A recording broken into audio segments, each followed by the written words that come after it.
It is 6:04. Good morning, live from Dickens Turf and Landscape Supply in Mount Juliet. I'm Justin Hawkins. NFL news yesterday per multiple reports. VFL and former 49ers free agent wide receiver Jauan Jennings and Minnesota Vikings reach an agreement on a one-year, $8 million deal that could be worth up to $13 million in incentives.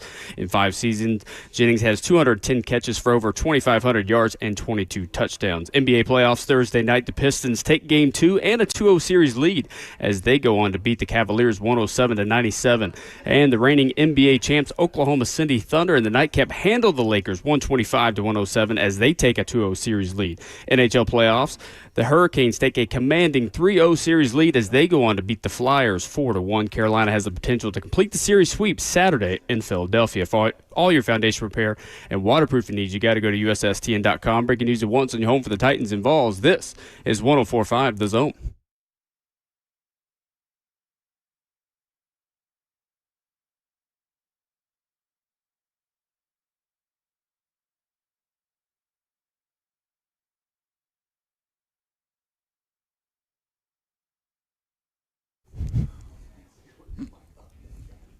You can turn it up.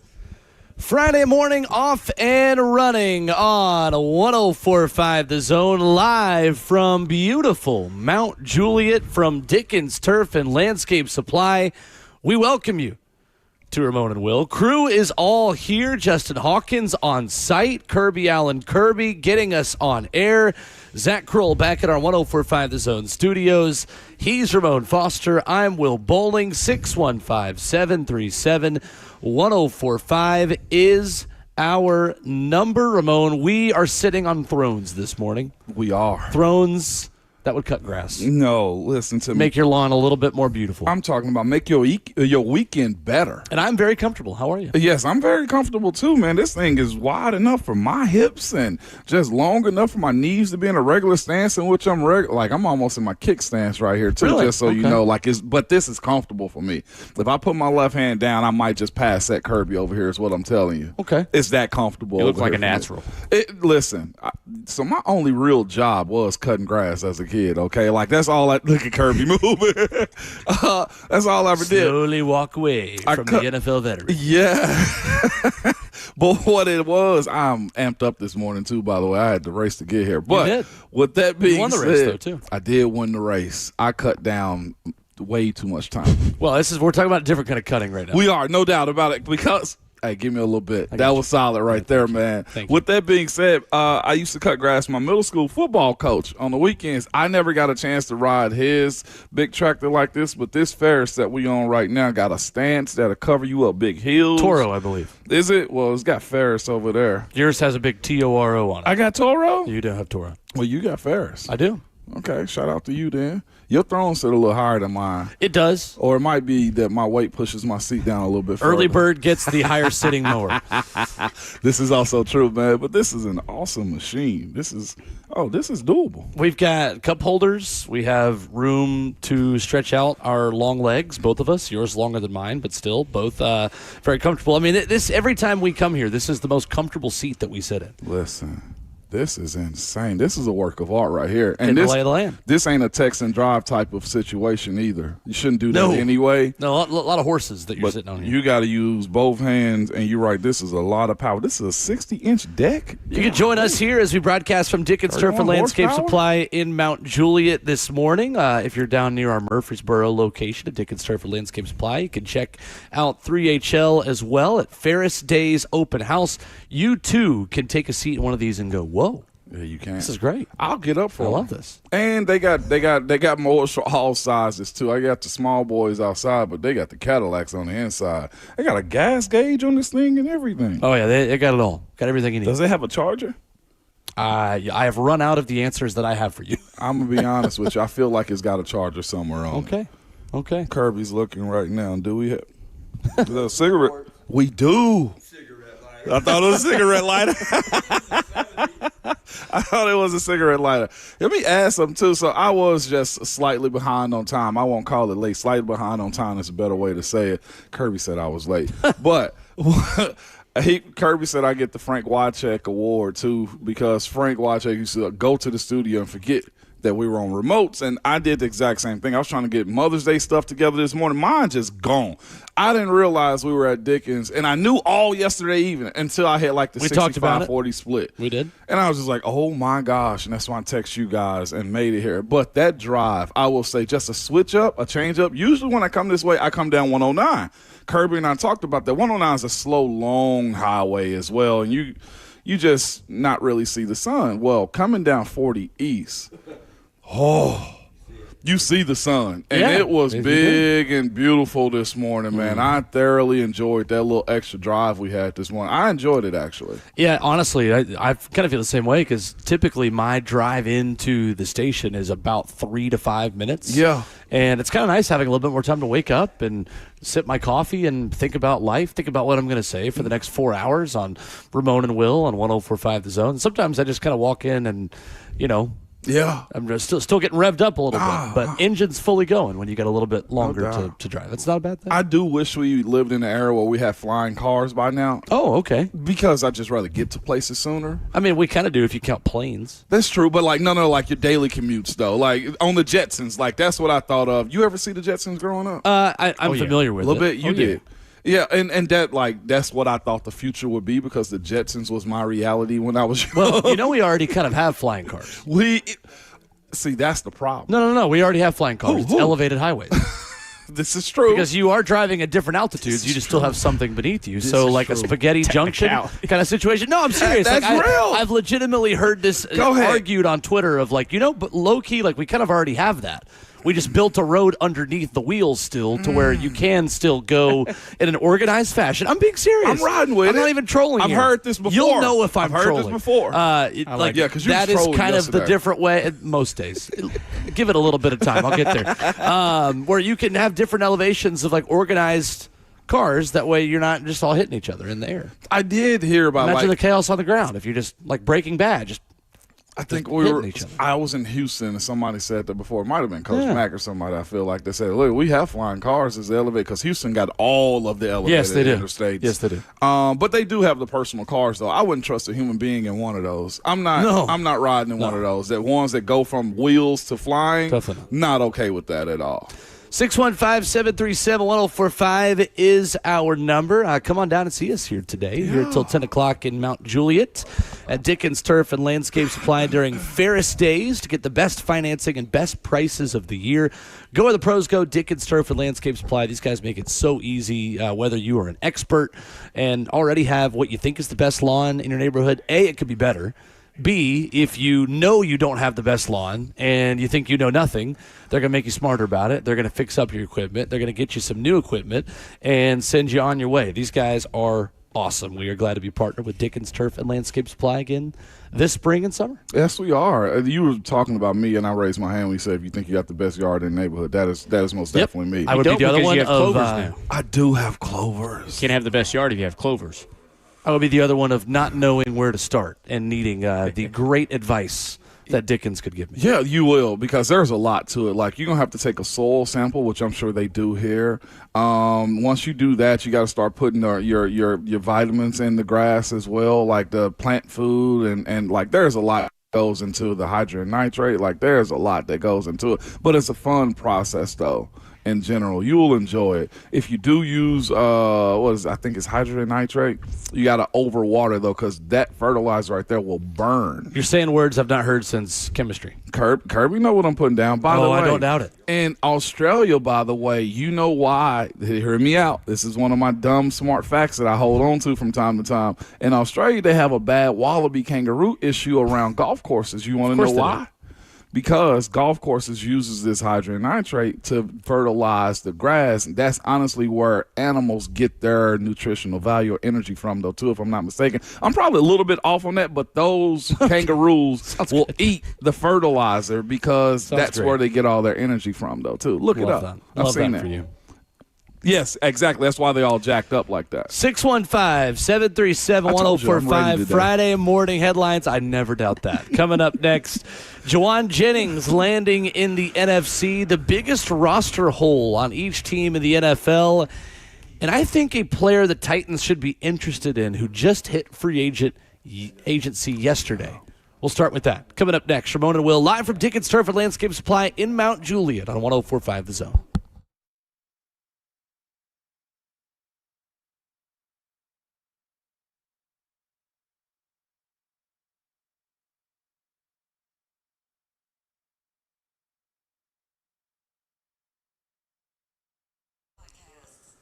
What's up? It's Will Bowling from my friends at Fleet Feet Nashville. They believe that they are more than a running store. They are a resource and a community hub for runners and walkers of all ages and experience levels, and I've lived this firsthand. As a distance runner in high school and in college, and now just trying to get back out there, I've been able to use these great services at Fleet Feet, which get you in the right pair of running shoes for whatever your speed is. Fleet Feet offers personalized shoe fittings using advanced 3D foot scanning technology to measure each foot's unique shape and stride. So customers leave with shoes that truly fit their feet, not just their size. You can check them out all around Middle Tennessee, multiple convenient locations in Green Hills, Brentwood, Cool Springs, Hendersonville, Mount Juliet, and Murfreesboro. You can find out more and find a location, book a fitting, or learn more about local run clubs at fleetfeetnashville.com. That's Fleet Feet Nashville,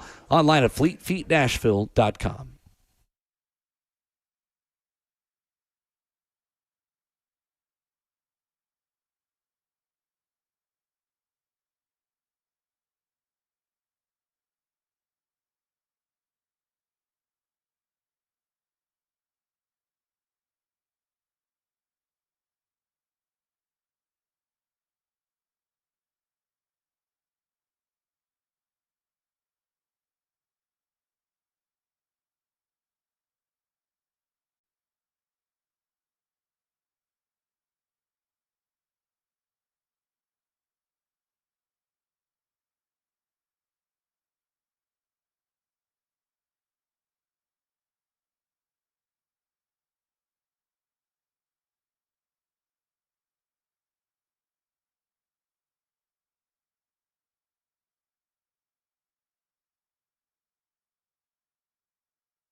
Friday morning on Ramon and Will, live from Dickens Turf and Landscape Supply in Mount Juliet this morning.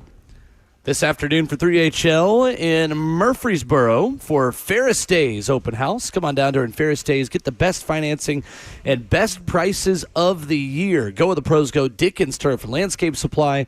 Unlock everything Ferris has to offer at Ferris Days only at Dickens Turf and Landscape Supply. He's Ramon Foster. I'm Will Bowling. 615-737-1045 is our number. Jauan Jennings, Ramon, finally has a landing spot in Minnesota, reportedly up to $13 million.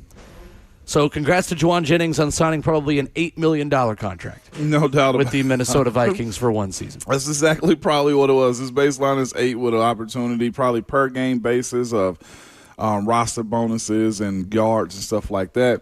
I hate it for Jauan because everybody hits free agency, and anybody that's unsigned that's wanting to be signed, everybody hits free agency, man, with the idea that this is my day. They're thinking about me. This is my moment. I know I've done enough. I'm healthy enough. I made enough plays, man. I got to go get paid. And it's never really came for Jauan, man. And in his situation, I always tell people going into the market, unless you're in a situation like Will Henderson Jr. or Trent Williams or, some of the premier guys that are out there, you got to kind of humble yourself because when you go into these negotiations, just the reality of where the market is, it's a couple things that are outside of your command. One is how other teams view you. Some teams will view you as just like, hey, that works really good for San Francisco's system. I'm not sure if it's going to work over here, so you got to separate yourself from all of those different markets right there. That's one situation. Then another one, what is your health going to be like on the back end of it for the teams that will bring you in? And then the other part, though, too, is how much money is left and who else is on the market. The market, like I hit the market twice where I feel like it was heavy guard situations. Then I hit it again. I hit it one time, it was heavy guard situation. Then I hit it another time where everybody had their team filled with guards because it was a heavy draft for guards that year. So the market got kind of slim, but I never actually hit free agency in a situation where, like Jauan's in, where you had to wait and wait and wait. And the longer you wait, the more money dry up. That's why most agents will tell you it's keen. It's very smart to try to have something set once they leave Indianapolis. That's why I always tell you guys, like, the deals are done at the combine. They start at Senior Bowl if agents are around, but the deals are done at Combine, and you know where you are at that point in time. If you're going to be a week one signing, and I'm sure Jauan, I would expect if it was me, I'll be honest with you, my pride would get in the way. It's like I'm not taking another deal to come back to San Francisco for the same price or you reduce me. It's a very humbling process to go through free agency. Sure. And I know everybody's, well, you're still getting millions. Yeah, but in my mind – this is my moment, and I'm ready to take that next step into being a bigger paid athlete, and sometimes it don't work for dudes like that. Well, you make a good point, though, about this being his moment to get a raise because Jauan Jennings will be 29 on July 10th, and as a seventh-round pick, in the way his contract broke down with the exclusive rights free agent tag, he still hasn't had his big payday. His biggest contract so far has been 2 years, $11.8 million for a guy that, let's be honest, was a few plays away from being Super Bowl MVP a couple of years ago for San Francisco if they're able to pull out that game, and he has multiple touchdowns. It was. And like, you think of all of those things, but, like, you're typecast sometimes. Like, if I ask you, like, those moments have been huge for Jauan, and he's had big moments for San Francisco. Right. But then he'll also get on the fight on the field. He'll end up hitting a 15-yarder here and there. And the 40 time, like the speed, he's still paying for what he ran at the NFL Combine. Brother. In terms of his next contract and the way teams will say, oh, well, you're just a one-trick pony who runs these routes 8 to 12 yards past the line on 3rd and 6. And, yeah, that's valuable, but is it $15 million a year valuable? No, because how much can you really do in a new system that doesn't highlight your strengths maybe as well as San Francisco did in a Kyle Shanahan kind of timing and rhythm offense? So those are the questions that are asked in those moments. Like, we see the big moments on, like, TV from a guy like him because we're not breaking down the tape or scouting him the way opposing teams will scout him for free agency, and you're 100% right. Like, you look at that and say, well, who covered for you? Are you the premier guy? Like, to be honest with you, the way you look at it, Jauan might be the third, maybe fourth option on that team some days, on Sundays, and some days he's not around at all because, again, they go to the 1 and their 2 And that's the position that he's in. But again, you look at the scenario that he can go eat off of right now. He's about to go play with Justin Jefferson. He's a big body target with a quarterback that needs a lot of help there. And I would say this too, whether it's Kyler Murray or J.J. McCarthy in this sense, he's going to be a weapon. But to your point, how many times are you seeing Jauan catch a slant and go down the middle? He's a possession type of guy, which is why I think we wanted him here because, again, he's made plays. His familiarity with the name and stuff like that. And usually, Will, that's just all it is. Yeah. Like, I ain't gonna lie to you. Sometimes hitting free agency, you got to be lucky because I've seen some dudes be like, he did what? He got what?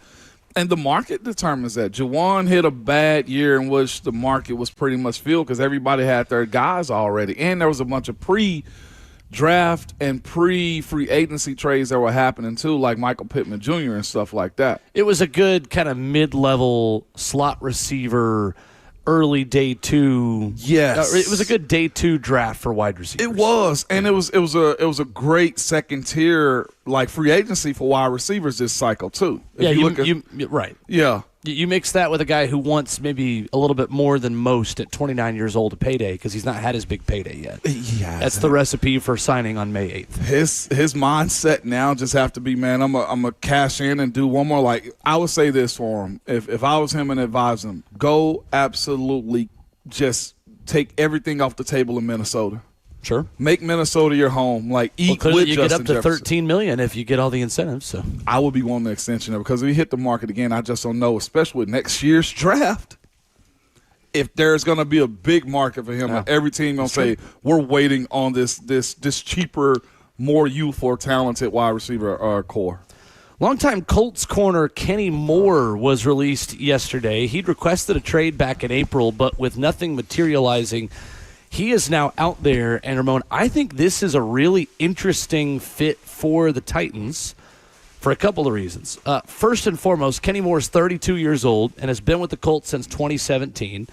Played 132 games for Indy with 111 starts, 21 picks, 68 passes defended, 6 forced fumbles, and 11.5 sacks. He is a true nickel corner.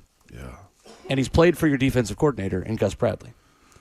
32 years old, 39th best among 114 corners, according to PFF last year.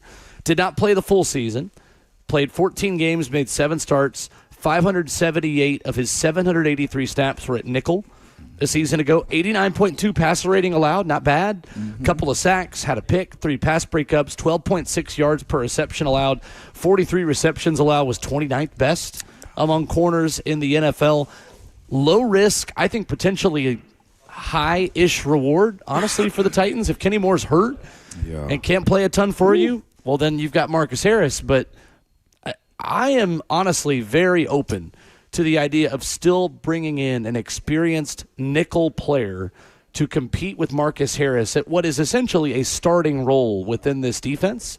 And I think Kenny Moore checks a lot of boxes for what you're looking for and has played for Gus Bradley from 2022 to 2024 in Indianapolis. It's fascinating that Kenny Moore wanted out because, again, Lou Anarumo is, to me, a nickel back specialist. Like, I remember, like, going up against him and just watching him be in Cincinnati. Like, we had Mike Hilton, which we've seen Mike Hilton here in Nashville on the opposing side. Played with Mike. And Mike absolutely blossomed in that Lou Anarumo defense over there. And if that's the role that Kenny Moore is playing, it's kind of questionable. Either there's something he doesn't like about the team or the role that he's about to be shifted out of. I was trying to go look at their roster and see if they have his replacement on their Justin team. Wally. Yeah. And if that's the case, man, good on Indianapolis for saying, man, thank you and we'll let you go because they could have hid him. You're right. The veteran side of it, to me, is why you keep a guy like Kenny Moore as productive as he is. And also, as I said just a second ago, Lou Anarumo asked his nickel to do a lot the same way Gus Bradley and Robert Saleh does as well. This to me would almost be a seamless – this would be a seamless transition for a guy like Kenny Moore if he did choose to come down south to Nashville and play. They do have questions about their quarterbacks. Again, when you hit your 30s in the NFL – you know how to read a good or bad or optimistic type of team. And a guy like Kenny Moore probably understands that. I thought last year they led the way in a major, major way as far as optimism about making it deep into the playoffs. And currently with Daniel Jones and the Achilles, it's kind of questionable. At 30, I would say he's either check chasing or ring chasing. Kenny Moore? 32. Yeah, that's what I'm saying. Mm-hmm. Like he's got to figure out what's good for him, or at least he just wants to play. I mean, Justin Wally's kind of replaced him there. Yeah, that's what I'm saying. Like enjoy. He made 7 starts last year. I would kick the tires, and I'll be calling them. And plus, too, I mean, it doesn't undo any of the good you feel like Marcus Harris has done over the offseason. And no, Marcus Harris can still be a very big part of this defense, but. You know, whenever people talk about, well, just go ahead and throw Harris in there, it's kind of like, oh, just go ahead and throw Aya Manor and DK in there at wide receiver. Like, with respect to those guys, like, let's do that and then also bring in a little bit more insurance. And when you talk about raising the floor of this defense, you're one Marcus Harris injury away from being in a really different situation. Yeah. And all of a sudden, you're probably relying on an undrafted guy. Yeah. Or someone that is really kind of off the beaten path a little bit from playing for you. And if you live by the idea that you are only as good as your worst corner, all of a sudden, it doesn't matter as much if you have Cordell Flott or Alontae Taylor. Yeah. What's the floor of your defense still? I think that's a floor-raising move that allows you to not have a total inexperienced potential liability on the field. I know they brought in Joshua Williams from Kansas City. Yeah. He is a 2-year, $8 million corner who's got experience as well. Guy. Exactly. Has experience outside. You probably do that and kick Alontae Taylor inside. If something were to happen to Marcus Harris or you needed another nickel just for a play or however much. But that's then moving a lot of chess pieces around, and I just think you need one more body in it. And that's what I was going to head to, too, where you said, like, you're moving a lot of pieces around to make one thing work, and that's because of an injury.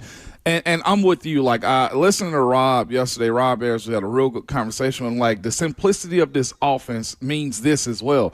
Guys specifically do their jobs each and every week, and with their replacements in this position where they also understand it as well. And when you got to move Alontae from outside to inside, that's where you really mess up the cohesion of that guy's play because, again, Alontae is going to be in a position this year to where he's transitioning to fully understanding the sideline, the boundaries, and just playing outside in general.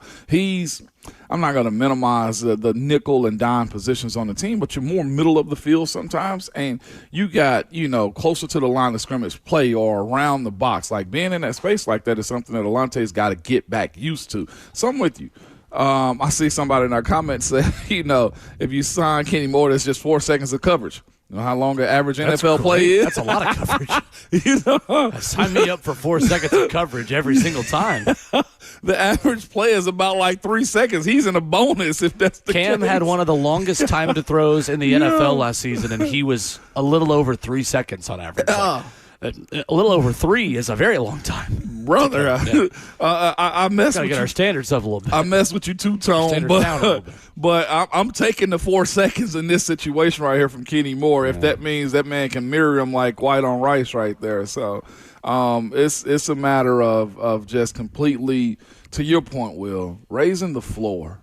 That way you're not scrambling in November and December. It's like, who do we sign? And we got to start playing. We're forced to play young guys. And again, somebody knows the system. That's been valuable to both the offensive and defensive new coaching staff.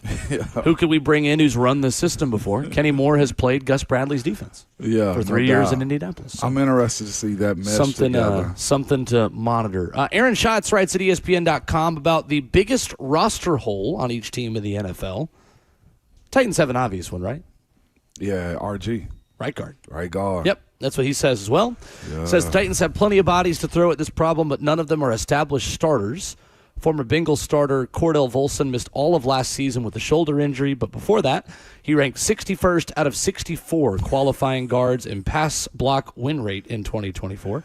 Jackson Slater didn't start a game as a rookie, and the Titans didn't select an offensive lineman in the draft until Fernando Carmona in the 5th round. 3 players, 1 spot. Who is your odds-on favorite to start week 1 as the Tennessee Titans starter at right guard in the year of our Lord 2026? Fernando Carmona. Really?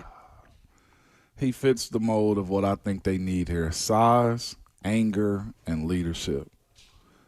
He's also right now, too. I think I sent it to our group chat. He's training with Duke Manyweather on this technique. I actually got a quote from Duke about him, man. I did. You go to Duke Manyweather. Have him back on the show. Yeah, we're going to have to have him on for sure. Duke trains a lot of those guys, man.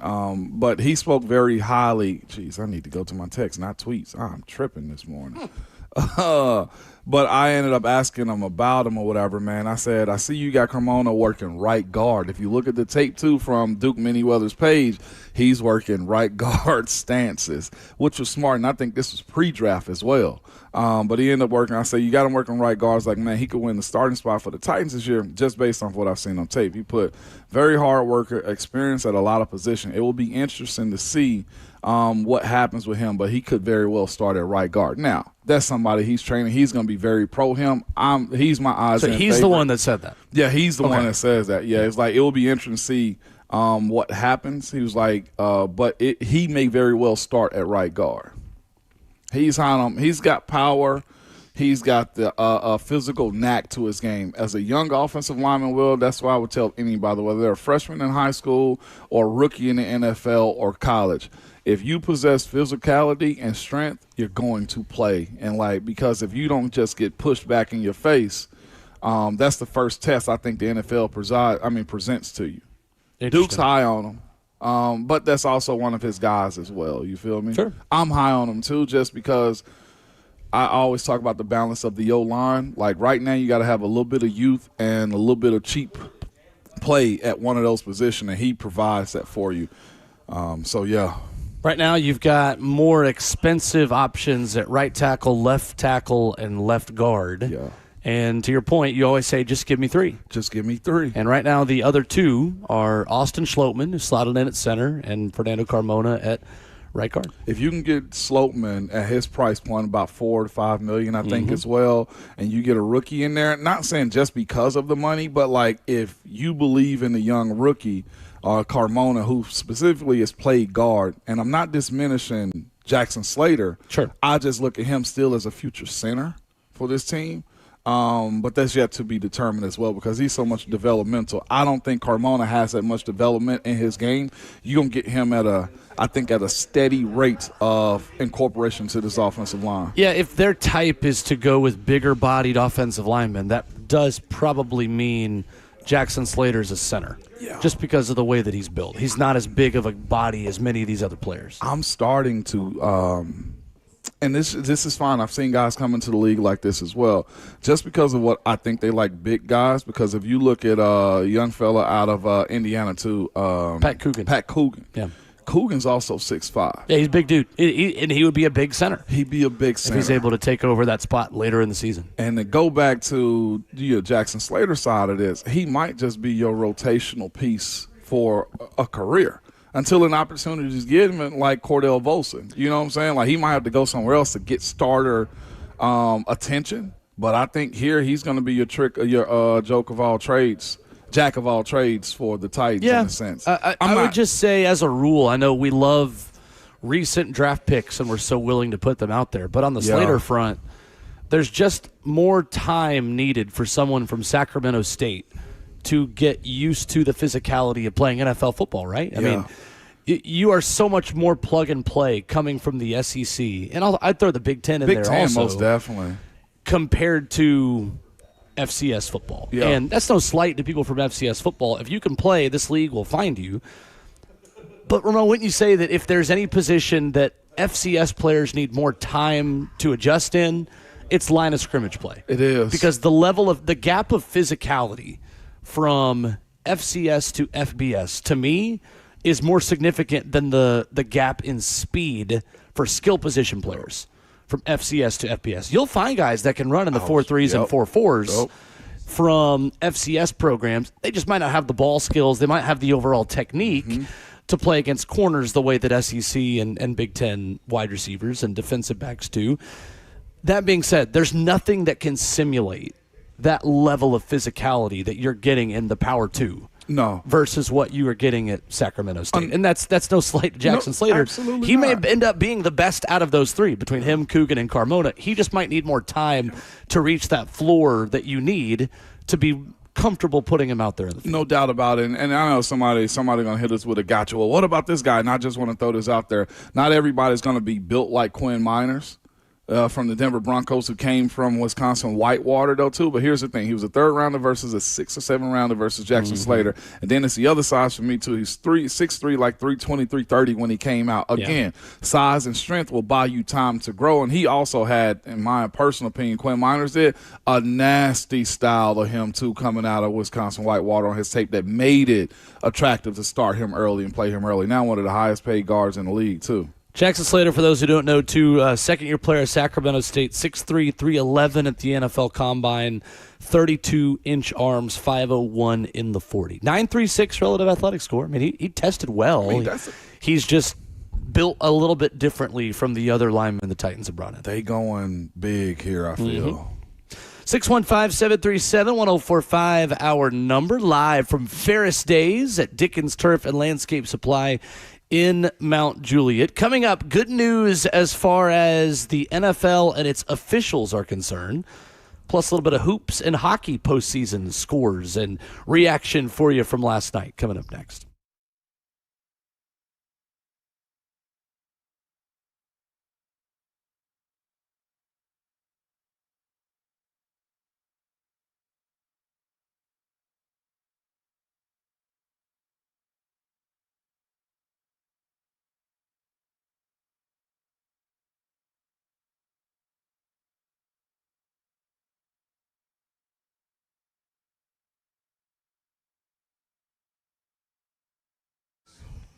When you start noticing cracks in the walls, uneven floors, or driveways sinking and separating, it's more than a home issue, y'all. It's a peace of mind issue.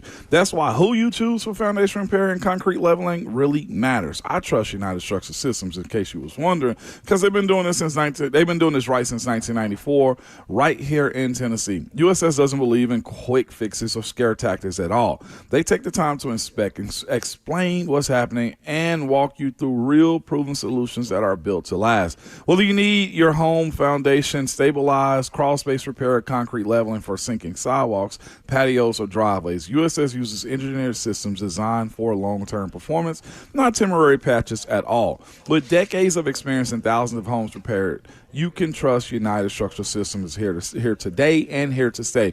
USS is also introducing 24 months no-interest financing options, good now through the end of June. To learn more, schedule your inspection. Simply head over to USSTN.com. What's going on? It's Will Bowling. Is your home's air conditioning ready to keep up with the warmer months ahead? Well, League Company has you covered. League Company's team of professional technicians will give your home's AC a tune-up, as well as seasonal cleaning and maintenance to help you stay ahead of the heat and the humidity. Don't let your AC fail this summer. Head on over to leaguecompany.com to schedule your appointment today. Hey, look, the best time to take care of that AC unit is when you don't absolutely need it working at 100% power, right? And with the weather we've had here in Middle Tennessee, it gives you that perfect break. Right here at the beginning of the spring and summertime, that's all kind of the same, right, in Middle Tennessee. Make sure your AC unit is ready for those 100-degree temperatures that we know will be here sooner rather than later. Head on over to leaguecompany.com. Schedule your appointment today with a business that's got over 80 years serving Middle Tennessee. That's Lee Company, online at leaguecompany.com. Lee Company, all you need.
Ramon and Will on 104.5 The Zone. Wrap it up hour one this morning from Dickens Turf and Landscape Supply in Mount Juliet.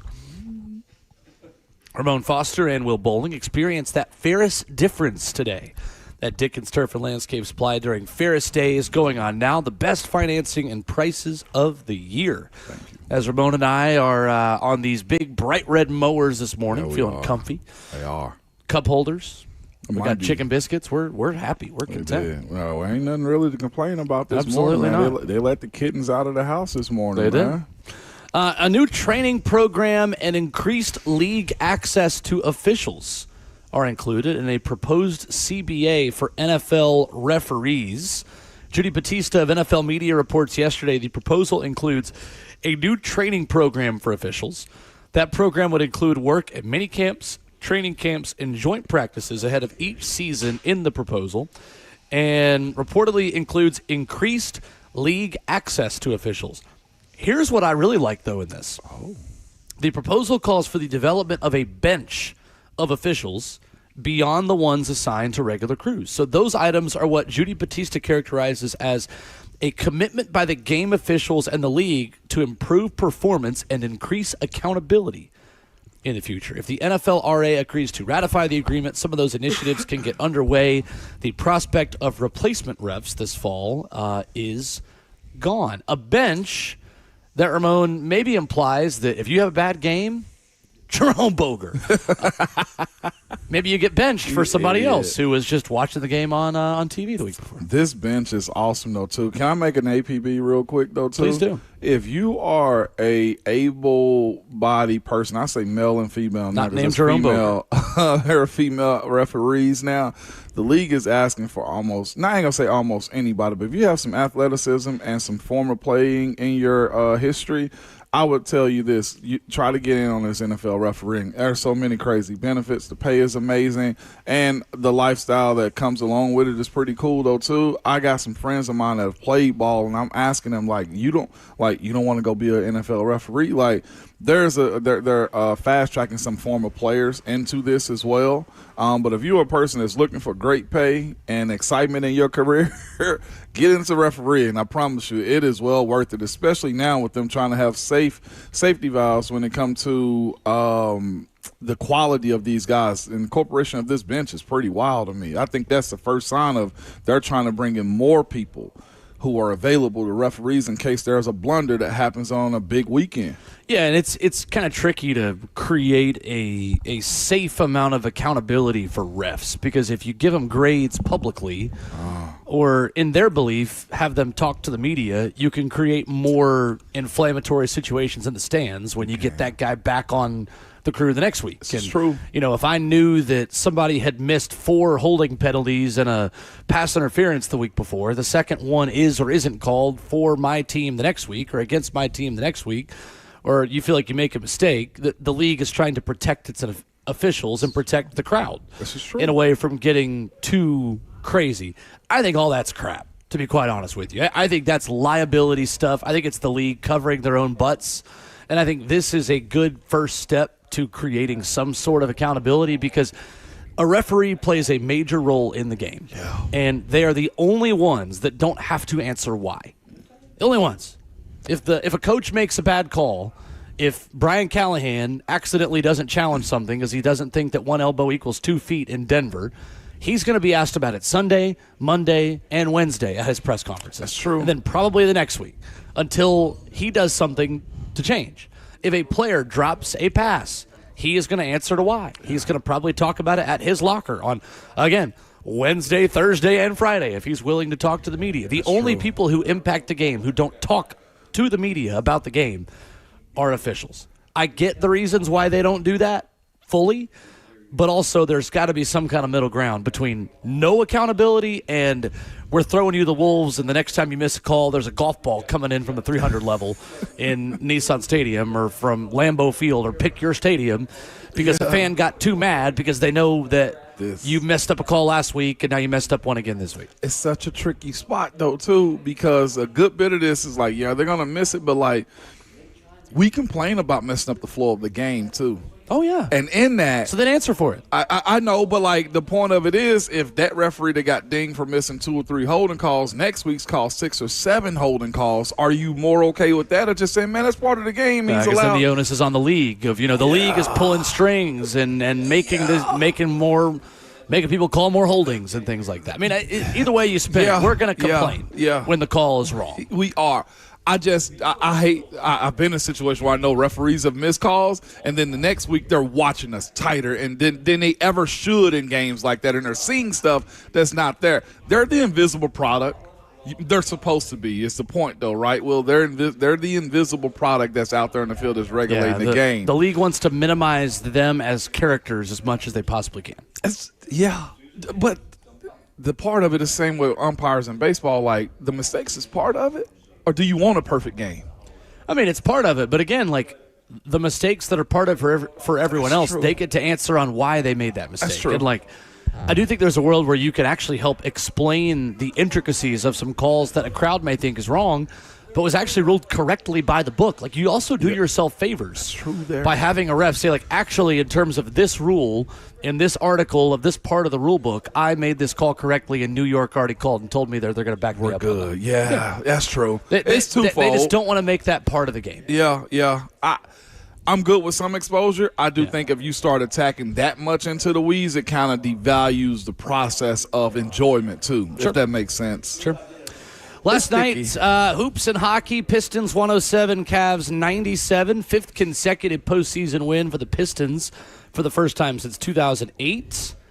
Shai Gilgeous-Alexander and the Thunder beat the Lakers 125-107. They cover a double-digit point spread again for Oklahoma City.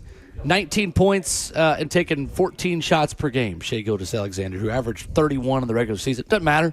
They're just coasting. They are. And then the Canes take a 3-0 series lead on the Flyers, 4-1 last night in Philly. They can complete their second straight postseason series sweep on Saturday night in the city of brotherly love. Man, that Cleveland and Detroit game was the old bad boys playing last night. But, Will, they absolutely beat up James Harden last night. It was on Prime, by the way, though, too, which I hated going over to, but it was well worth it.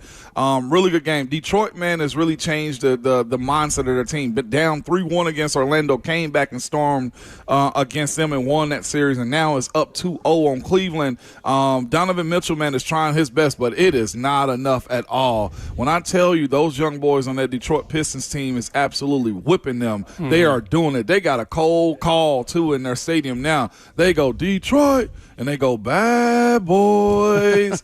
And Will, they're living it, man. They're playing football out there, and I absolutely enjoy it. Savage, we're taking the Detroit Pistons.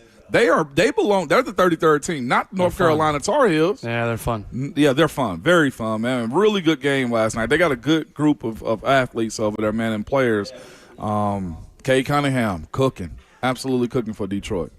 615-737-1045 is our number. NCAA postseasons are likely both expanding. One officially, one took a step towards that this week that we'll talk about next.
It is 7:03. Good morning, live from Dickens Turf and Landscape Supply here in Mount Juliet. I'm Justin Hawkins. NFL news yesterday per multiple reports. VFL and former 49ers free agent wide receiver Jauan Jennings and Minnesota Vikings reached an agreement on a one-year, $8 million deal that could be worth up to $13 million in incentives in 5 seasons. Jennings has 210 catches for just over 2,500 yards and 22 touchdowns in San Francisco. NBA playoffs Thursday night. The Pistons take game 2 and a 2-0 series lead as they go on to beat the Cavaliers 107-97. And in the nightcap, the reigning NBA champs Oklahoma City Thunder handle the Los Angeles Lakers 125-107, taking a 2-0 series lead in that one. NHL playoffs Thursday night. The Hurricanes take a commanding 3-0 series lead as they go on to beat the Flyers 4-1. Carolina has the potential to complete the series sweep Saturday night in Philadelphia. For all your foundation repair and waterproofing needs, you got to go to USSTN.com. Breaking news at once on your home for the Titans and Vols. This is 104.5 The Zone.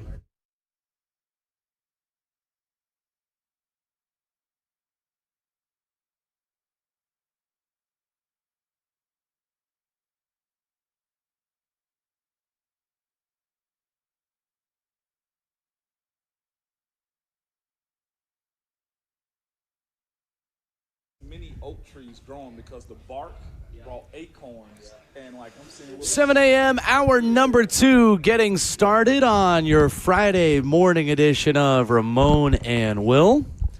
A beautiful day in the Music City and a beautiful day in Mount Juliet this morning at Dickens Turf and Landscape Supply, the Ferris Days Open House. A great day to come down here and help make your lawn the nicest looking lawn in the area. You can take advantage of the best financing and prices of the year. You can join us here today for the next 3 hours. 3HL in Murfreesboro later this afternoon. Go with the pros, go Dickens Turf and Landscape Supply. Ramon, you're talking with one of the pros here at Dickens about ways to help out your lawn. I am over here getting the cuz I got some clover showing up in my yard by my driveway a little bit, and I got some patches in the back. I'm very particular about my grass. I will not lie. I told you I'm a nerd with this type of stuff, and I got clover, and he's hooking me up with some stuff right now that I can spray just on my grass. It won't kill my fescue that I have right now as well. And talking to him about nut sedge. You ever cut your grass, it looks like fescue or like some of your seeded grass, but it grows like 3 times as fast as your fescue or your regular grass, and it's a black eye. Like, it's such a first world problem type thing, and it's so like meticulous on how you kill it and get rid of it. Like, I would have to have a separate spray bottle for the nut sedge to kill it, because you got to individually spray each stalk, and it's not just like a coverage of the entire yard. No, I got to walk through and spray each and every one. But I hate the sight of it, because I'll have my grass cut, and then like 2 days later, I got like 4 inches of this patch of grass growing, and everything else is level. Humble Hendersonville. I'm ruining it every time I talk like this. Okay. So it is official as of yesterday. The NCAA basketball tournament is expanding, going up to 76 teams. As NCAA SVP of basketball Dan Gavitt talked about, the decision to expand is a wise and proactive measure to meet the current and future needs of NCAA schools and conferences without reducing the value and importance of the regular season. They will now have an expanded play-in round that will feature 24 teams playing 12 games over 2 days before the winners then join the other 52 teams in the traditional first-round field that initial weekend. NCAA officials and member schools see it as dollar signs, and schools that are good, not great at basketball now have a lower bar to clear in order to claim success. Many of them, and just making the NCAA tournament, giving themselves an opportunity to erase a bad January or February where coaches feel like they all have lower floors because all their players leave every year. Yeah. This keeps jobs and makes money. And it's happening now in college basketball and soon college football, who now has coaches that voted this week in favor of a 24-team playoff as well. The new normal. Yeah. In college sports. For what it's worth, it's making the coaches' jobs, I think, a little bit easier. It keeps the players that want to stay and be involved. The ones that are going to hit the portal, they can. But if you really do truly love football, no matter where you are, if you are at a bad football school and you got an opportunity to have a good season, this keeps you in the fold right there, the way I look at it. I don't want to say it's more control for the coaches. It just gives them more range to actually coach the players that want to be there in that situation right there on the football side of it with the 24 team. When I look at the basketball side of it, like all it takes is a hot streak sometimes in basketball to make these extra 24 teams worth coming in and play. I personally am not opposed to it. I know we're going to complain about it. And just an extra 8 teams. Extra 8 teams, my bad.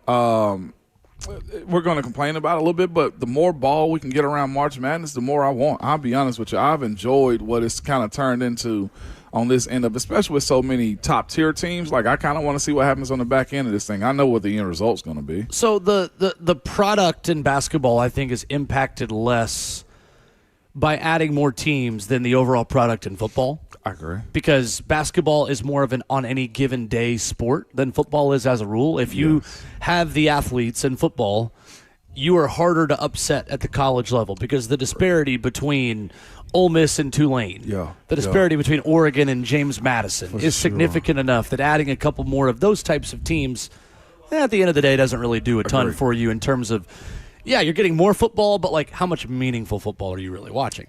Basketball is any given day. You have a team shoot cold or a team get hot, all of a sudden you're having very different conversations and you're watching a different sport. Like, Miami of Ohio still had a chance of making things interesting with Tennessee.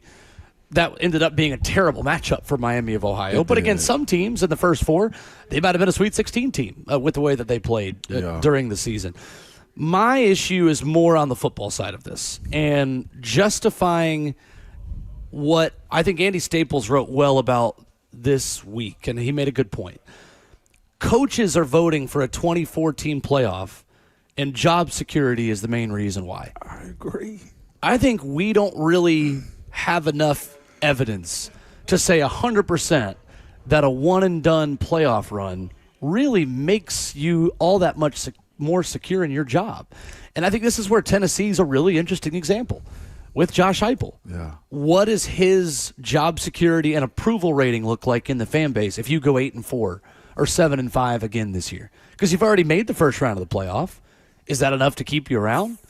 Because, yes, now that there are more seats at that bigger table for the 24-team college football playoff, on the flip side, when Indiana wins the national championship, there's also more justification for fan bases to say, well, why can't we do that? Because now we can pay, and now we can go get this player from Utah for $2 million that we just went and found, because recruiting's not as regional anymore. You're not as landlocked in your area and driving distance. It matters, but I don't think it matters as much as it used to. So this would have been the 24-team college football playoff this year, based on the post-championship week poll. Hit me with it, man. Tell me how many of these games are close in the fourth quarter. Okay. Georgia Tech, Notre Dame is the 24-9 matchup. That's close. Maybe. Georgia Tech, Notre Dame, yeah. I'll watch first 3 quarters. I think it's going to be real interesting. Okay. North Texas at Miami. Not even close. Navy at Alabama. Not even close. Respect the truth. Interesting in the first quarter. Arizona at BYU. That'd be all right. That'd be okay. That'd be fair. Was that, I think, I passively watched that one. You know what the final score of that game was when they played in 2024? 41-19. God, dog. Never BYU. Mind. BYU? Yep. Mormons. Virginia at Vanderbilt. I'm watching that one. That'd be close. I got Vandy. A battle of 2 Power 4 teams that think they're Ivy League schools. I got Virginia at Vanderbilt. But it'd be interesting for the first 3 quarters. Here's a good one. James Madison at Texas. Oh, that's not even close, Will. The Kyle Whittingham Bowl, Michigan at Utah. That'd be a good one. That is the one game out of all of these that I think would be great. I think Utah would have won. And then the 17-16 matchup, Tulane at USC. USC wins, but I think it's dicey early. That's how you see it? I mean, I definitely think USC wins, but it's dicey early. I'm more just I'm just thinking about how watered down. Like, that's not what is an extra round of football if we're not really playing close football in the fourth quarter? Like, we already I'll watch it, but like I'm a sicko. Again, like, we have running clocks in high school for the kind of games that are going to be happening. in the postseason. Here's my issue with this as well, and this is where we can get into a much larger philosophical discussion about G6 having their own playoff or being a part of the P4.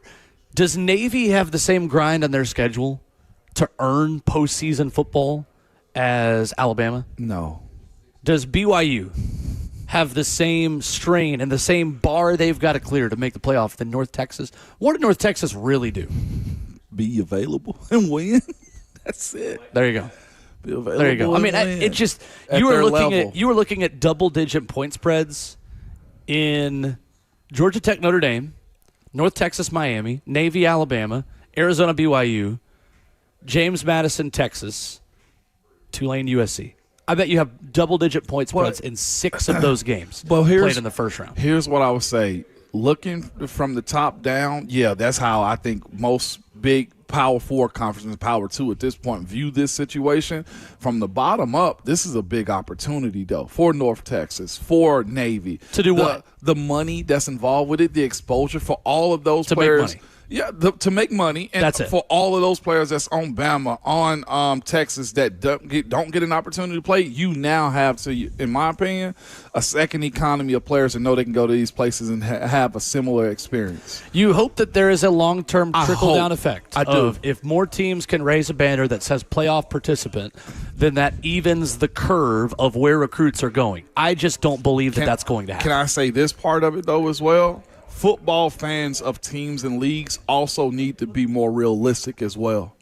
I mean, this is the only thing that we're being realistic about is this helps our bottom line. It does, but the point that I'm making is we're putting a lot of stock in the idea that, like, it has to be the highest quality, and not every team is built equally is what I'm saying, even at the top. Yeah. We've been complaining and moaning and groaning about Bama and Georgia and Ohio State for the longest amount of times, and I feel like it with this method of adding more, and yeah, you might water it down on the front end of it, but you can go on the back porch and have a sip of bourbon and smoke a cigar if that's the case, if you don't want to watch it. The way I view it is this giving opportunity to a second-rate economy that allows them to kind of pull themselves up with the amount of money that they can have coming through the playoffs. And not just that, not every player is going to finish at a major D1. And if you can go and play at these smaller schools that get you in the college football playoffs, I'm here for it, even if it is watered down. We'll see if that really has an impact on the quality of those games long term. I don't think it will. No. But I don't think it will. You create a world in which those dudes do have something to play for. What is a bowl game these days? Yeah, I mean that's the best argument is that it's still more meaningful than bowl games, but that's true. I don't know. I'm with you. 615-737-1045. We'll talk about that with Brent Hubs coming up. Yeah. His weekly visit here on the show. Tennessee with a major recruiting battle going on in Chattanooga that we are kind of talking about every week now on the show as we enter the hotbed of recruiting time, plus a 2-week break for Tennessee football. What do these next 2 weeks look like? How has the strength staff helped reshape the Tennessee football team? We'll talk about that with Brent Hubs of AllQuest coming up next.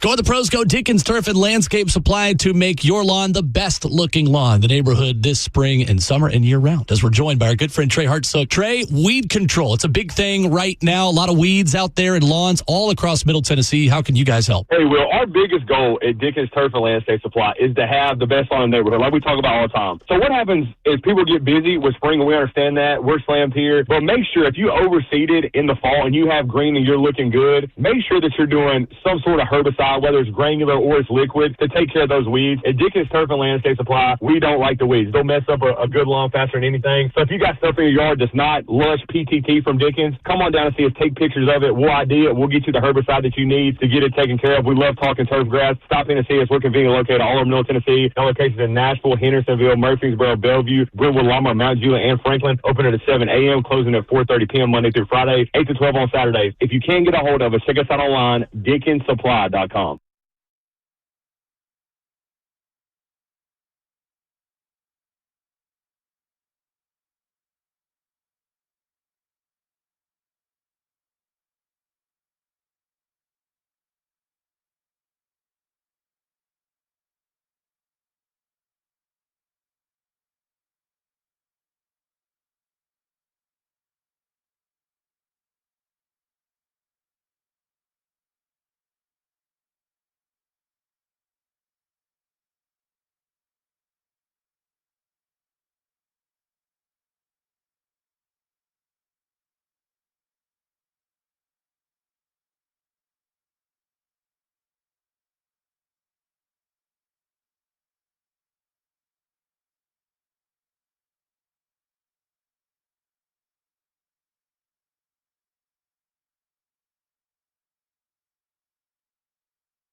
Ramon and Will, Friday morning continues on 104.5 The Zone. Sitting on a Toro, he's Ramon Foster. I'm on a Ferris.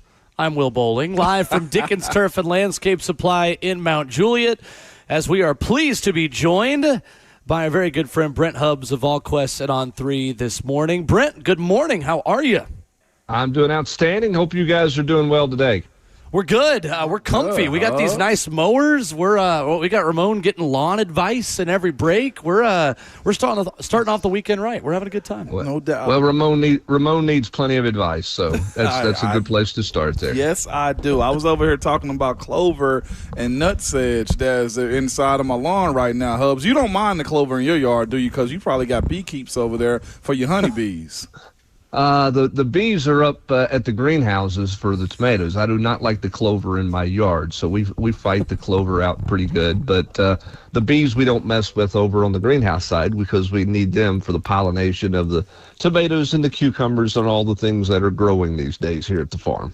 You actually have bees on your property too? Yes, sir. We have bees. Wow. Nice. The more you know, Hubs. I don't know why I even denied you even a little bit. I don't either. I don't even know why. He's talking about the pollination of his vegetables and stuff. I knew it. I absolutely should have known this years ago. Yeah, that's right. Absolutely, you should. Brent, we were just kind of talking about some of the college football playoff expansion stuff, and it feels like there is an interesting conflict kind of beginning. Maybe conflict's not the right word, but just difference in opinion between SEC head coaches and Commissioner Greg Sankey, who wants a conference championship game because of the money involved there, wants 16 teams, and coaches this week say, well, we'd rather have 24. What do you kind of make of where Josh Heupel, where SEC coaches stand here, and the kind of upcoming battle there seems to be with Greg Sankey, who is not often kind of in this position, Brent, where he's totally diametrically opposed to what his coaches want on something like this? Well, the coaches want anything but 12. So the coaches would take 16 and be happy. But the reality is the Big Ten's made it clear they're not going to agree to 16 either. So it's 12 or 24. And every coach in this league would prefer 24 over 12 because the issue with 12 is it's really 10 when you factor in the Notre Dame rule and you factor in the group of 6. Or the group of 5. So it's really a 10-team playoff because the other two are going to be spots are going to be taken unless Notre Dame just has a terrible year. What's fascinating about it is what you say, because when we talked about for seemingly a half a decade about whether or not they were going to go to 9 conference games or 8 conference games, when it never got passed to 9 conference games, Sankey quickly came back with the narrative, well, I work for my coaches and my ADs and my presidents, so basically I do what they say. But in this one, he's not doing what they say, because what they say is they want 24, and he's against 24. The coaches want conference championship games gone. He doesn't. They have an agreement, obviously, that's just recently been signed with Atlanta to continue it there. There's TV money and there's sponsorships there.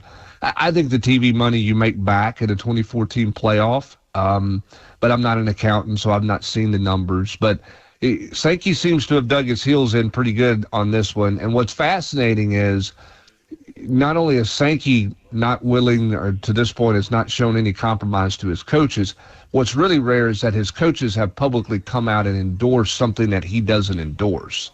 And that's where it's really unusual in this league because you don't see that a lot. But you have multiple head coaches who have publicly come out and said, we want a 2014 playoff. Danny White said on the Big Orange Caravan he's in favor of a 2014 playoff. The only one it feels like it's not in favor of a 2014 playoff in this league is the commissioner. Interesting. Brent Hubs of All Quests with us this morning here on Ramon and Will. Brent, what do these next couple of weeks look like for Tennessee? They put the graphic out there from Vol Football about all of the pounds of muscle they've added, all of the pounds of fat that they've burned. How critical is this period as guys go away a little bit and try to keep up the same habits? Well, they're gone for 2.5 weeks. After you finish final exams next week, there will continue to be workouts take place next week. They'll be a little more sporadic because of final exams, and then guys will be gone until the last weekend in the month, and then they'll come back. Derek Owens will want them to run and try to keep some cardio and keep in shape, but he he feels like the body needs to recover so they do not have to go live in a gym while they're gone for a couple weeks. And then he will get them back, and they will jump right back into it and continue their progression. They're obviously pleased with what they've gotten done. I think the buy-in is certainly where you want it to be. There's still plenty of growth for this team to make this summer, but for where you started in January to where you are right now, I think Derek Owens is very pleased with what they have gotten done just in one semester here. Not a finished product by any means, but likes the start that they've gotten off to. We're joined by Brent Hubs of All Question on 3 this morning. Hubs, would you say this year, this era that the Vols are in right now is more of a growth development type of era that they're in, just looking at all that Derek Owens is trying to do and just the acclamation of him and how they're trying to go about it, and the amount of young guys and new recruits that they have as well? Yeah, I mean, I think when you bring in 46 new players, you're trying to get things going in the direction that you want it. But it's also for Derek Owens. I think he came in and looked at the hand he was dealt and said, okay, well, here's where we've got to go build from. And it was tailored for each individual.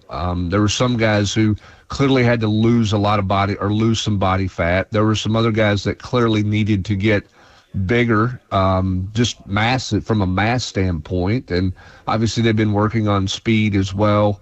And there's some adjustment that takes place too. I mean, you get through spring practice or you get into spring practice and you say, you know what, maybe that guy can't carry the amount of weight we thought he could carry. Or maybe he needs to add some more pounds because he's not gotten enough lead in his rear end, so to speak, to hold up against some different things. Or maybe we're going to play him in a different position, and to play, this spot he needs to lose 8 pounds or he needs to gain 10 pounds. So there's some adjustment there. But, yeah, I mean, I think this is a continued growth period for this team. I don't think it's a situation where there's a bunch of guys needing to cut weight. There's some guys trying to lose body fat, but there's no doubt that they are very much in a growth phase with this entire football team. And with those young guys, Derek Owens really liked the foundation to build with those young guys. And I think that's why you're seeing some really big gains out of some of those young guys early because of where they were when they came to Tennessee. They were not,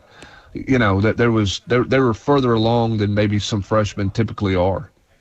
Hubs, I was going to go entertainment district because I know that's a hot topic too, but sure, hearing you speak about, the amount of excitement Coach Owens has for the young guys and how just talented they are though too, is that also the scary part of this era that we're living in is you have young players that come in and get developed by big schools, and then the next thing you know, you have to also try to protect them by either giving them more of an NIL or just hope they don't leave, Hubs. How do you prevent that? And I know it's the Vols have a huge family environment, and just they show that in a major way. But that has to be the scariest part for strength and conditioning coaches and football coaches in general when you're talking about all of this weight and speed that they're adding to these guys coming in, and the portal it's available to everybody. Well, I think Tennessee's athletics director, Danny White, said it best at the Tri-Cities Caravan Stop. And we live in a world where you're building everything for now and not for 2 years down the road.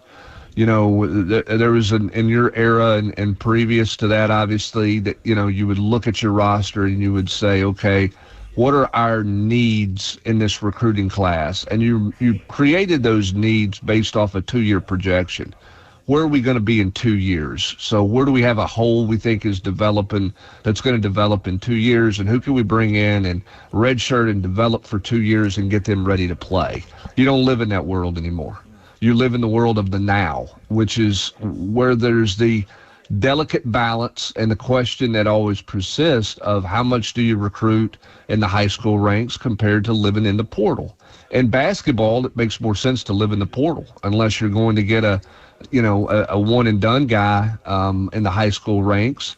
Or are you going to go get somebody at a very low cost out of high school and try to develop them? That's what they did with Amari Evans, and he left. It's what they did with Dwayne Brown, and he chose to stay.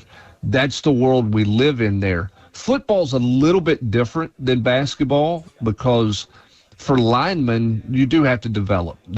You don't go out and sign 7 David Sanders out of high school, right? I mean, Jesse Perry needed developing to get to the point he's at right now. So did Sham Umaroff. Certainly you're looking at that on the defensive side of where's Ethan Utley in year 2 and Isaiah Campbell. Look at Nathan Robinson and where he's at now compared to where he was his first 2 years. But, the question becomes, how much do you have to pay him out of high school to get him there? If you pay him a lot to get him out of high school, they can't hold the clipboard and stand on the sideline and watch you.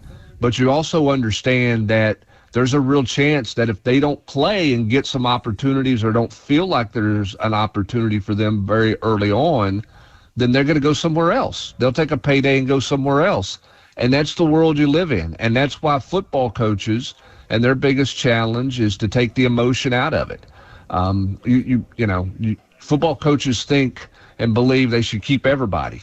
But the world we live in now is that's just not realistic. So you have to make the roster decisions, and you have to be thinking about your roster 365 days out of the year if you're a football coach. And if you're a head coach and you can't do that, then you need to have a general manager who's doing that for you. Brent Hubs of Allquest, our guest this morning on Ramon Will. Brent, I woke up a little sore this morning, not because I did anything, but because I don't need to know any more details. No, well, because I watched David Gabriel George's deadlift over 725 pounds yesterday on video. This is why you're a perfect fit on this show, Brent, as you know. What is the latest on that recruitment? I know people watching the headline come through about the entire offensive staff at Ohio State going by to see him. Could that be a good sign for Tennessee, that Ohio State feels like they need to send the entire staff to see the guy that's deadlifting 725 pounds at Baylor and David Gabriel George's? Yeah, he certainly marketed himself well. I mean, it's shown his 40 time, and then obviously stuff he's getting done in the weight room, and just a freak of nature, for lack of better terms, I guess. But I think it's Tennessee, Ohio State. I don't think Tennessee could have done has been able to do anything better than what they've done. I think there's some Tennessee folks that are around him on a pretty regular deal. I think if you're Ohio State, your concern is that there's in the city of Chattanooga and the relationships he has with teammates at Baylor and people around Baylor. There's a lot of orange that he deals with and sees on a regular basis, even though he's not from Tennessee. I think everybody should remember that. He's from Canada and just came down here to play football. So he's not a native of Tennessee and didn't grow up around Tennessee, but he's got friends who are at Tennessee who are students, who are also football players, and obviously there's plenty of orange around that school and around that town, which you would think helps Tennessee's cause. But he certainly likes what Ohio State does in terms of developing football players, developing at that position. They are selling him on getting him, NFL ready through their offense. Tennessee's selling him on, you play here, you're successful, and look at well around you and everything that's orange and the development we have here. I look at him and see what he's doing in the weight room, and I'm not sure how much development he needs for the NFL. I've not seen many in my life who could get off the bus and go directly to, or feel like they could go directly to the NFL. The closest that I've personally seen to that was Jamal Lewis. I think Jamal Lewis could have gotten off the bus, at the Falcons complex and not made the ride up 75, and he would have made it in the National Football League coming out of high school. He was that unique and that different. Some would suggest maybe Derrick Henry could have done that. I don't know. I mean, he put up huge numbers in high school. I hear the stories about how he didn't really know a lot of football when he got to Alabama about things. Jamal Lewis was a pretty smart football player. He was ready to play. I truly believe he would have stepped off the bus and survived in the NFL coming straight out of high school. I believe that too. Well, Hubs, back to the entertainment district that's plans are being made for. What is the convenience going to be like for fans coming up either this fall or next year? As I see you guys having a war room, they're trying to make this a 13-month build, and I agree with you. That is a very quick timeline on the changes around campus with that on G10. Well, we're all waiting to see what Tennessee kind of releases and discusses about the parking plan. They've spent almost 2 years putting a parking plan together. not only for events like football games and concerts and basketball games, but also on the university side for students in terms of commuter parking and those things. They have created a 750-spot parking area next to the volleyball complex, which is down next to the softball field, where you'll have to, take a shuttle over to campus, which a lot of students are having to do now because there's already student parking over there. That'll be the biggest answer for the student parking, I'm sure. What that looks like for event parking for this fall and this winter and basketball, we'll see. To say you're going to start that project sometime late June, early July, and turn that thing around in 13 months that is a heck of a timeline. And everything to me has to go really perfect when you do that. Those of us who are old enough to remember it was not easy to build the arena down on that area because they had some sinkholes. Now, they didn't have issues when they put that G10 garage in there, but obviously if you're going to put an entertainment district over part of that garage that you're destroying, you're going to do it differently, once you get underneath the surface in terms of how deep you got to go and all those structural things that I don't understand. So you just hope that they don't run into any kind of issues once you put the backhoe in the ground and start moving dirt. We saw what happened with baseball when they did that. So, in the perfect scenario, it only affects one football season and one basketball season. In a scenario that doesn't work as well, it may bleed into a second football season. We'll have to find out. And those who have G10 parking passes some of them have already moved on their own, and some are being relocated. But exactly what that plan looks like, we'll find out probably the end of this month, 1st of June. He is Brent Hubs of All Quested on 3, joining us Fridays at 7:20 here on the show at Brent_Hubs, where you get him on Twitter. Appreciate you as always, Brent. Thank you, sir. Doubt. Hubs. Absolutely. You guys have a great day. I only saw one quarterback in the war room breakdown. Well, there's multiple on the team, but we're giving you war room notes each week, Ramon. Okay, stop reading into things. Stop trying to make something out of us, and just learn how to use the zero turn line motor. All right, we're working on clovers. All right, we're focused on clovers today. Thank you, Brent. Focus on your clover, okay? I'm gonna go play with the bees. How about that? I appreciate it. All right, see you guys. Have a good weekend. You too. Brent Hubs of All Quest with us, brought to you by Ascend Federal Credit Union, your financial partner for every stage of life. Best of the best. I didn't even ask him who the starter was this time. I just only mentioned. You were just passive aggressive about it. Said, There was only one in the war room. Go subscribe at VolQuest. I didn't even say who it was. I want people to go subscribe to VolQuest. It's like when you get home and you've not done your dishes, and it's I see it. There's one dish left in the sink. One dish. I hated my brother Renardo for that. Oh, now, how did that happen? God. 615-737-1045, live from Dickens Turf and Landscape Supply in Mount Juliet. Nashville SC back in action tomorrow night. We'll hit that headline, plus more of your reaction to Hubs this morning coming up next. This is a different court, Blair. Same result, Slay. Oh, okay, Blair. See, that's Tyler Tanner. See, Tyler Tanner's in the house now. Let's see what you got. Jerry's out, Blair. Blair, come on. Okay, Blair, just come sit down. Come on, Blair, stop. You're going to get hurt. Blair, get off the court. That's enough. This Mother's Day for the mother in your life, good people. I'm telling you, don't mail it in. From my position, please don't mail it in, man. Get her something memorable, meaningful. Time to show her how much she's appreciated with a beautiful piece of jewelry from Genesis Diamonds. Genesis Diamonds has created the best Mother's Day collection ever. Imagine her face lighting up when she opens a dazzling diamond bracelet, a pair of sparkling diamond earrings, or a stunning colored gemstone pendant, each one hand-selected and designed to last not just this year, but for decades of birthdays, anniversaries, and ordinary days to come. Genesis has the gifts that make a statement. Guys, you got to go check them out, all right? And this year, Genesis has added brand new creations from their exclusive designers, truly one-of-a-kind pieces she won't see anywhere else.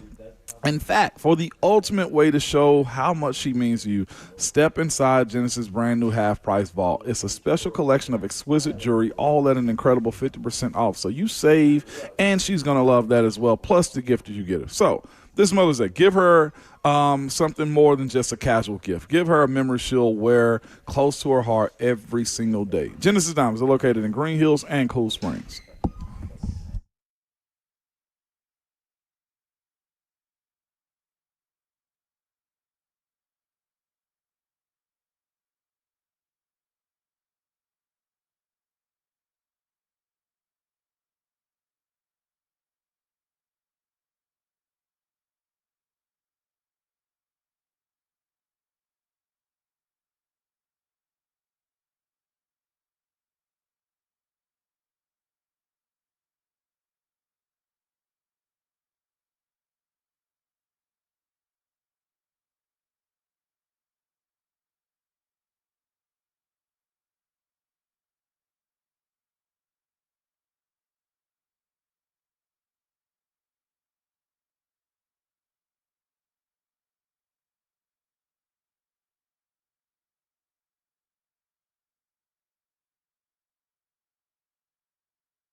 Wrapping up the first half of the show this morning on Ramon and Will, live from Dickens Turf and Landscape Supply in Mount Juliet.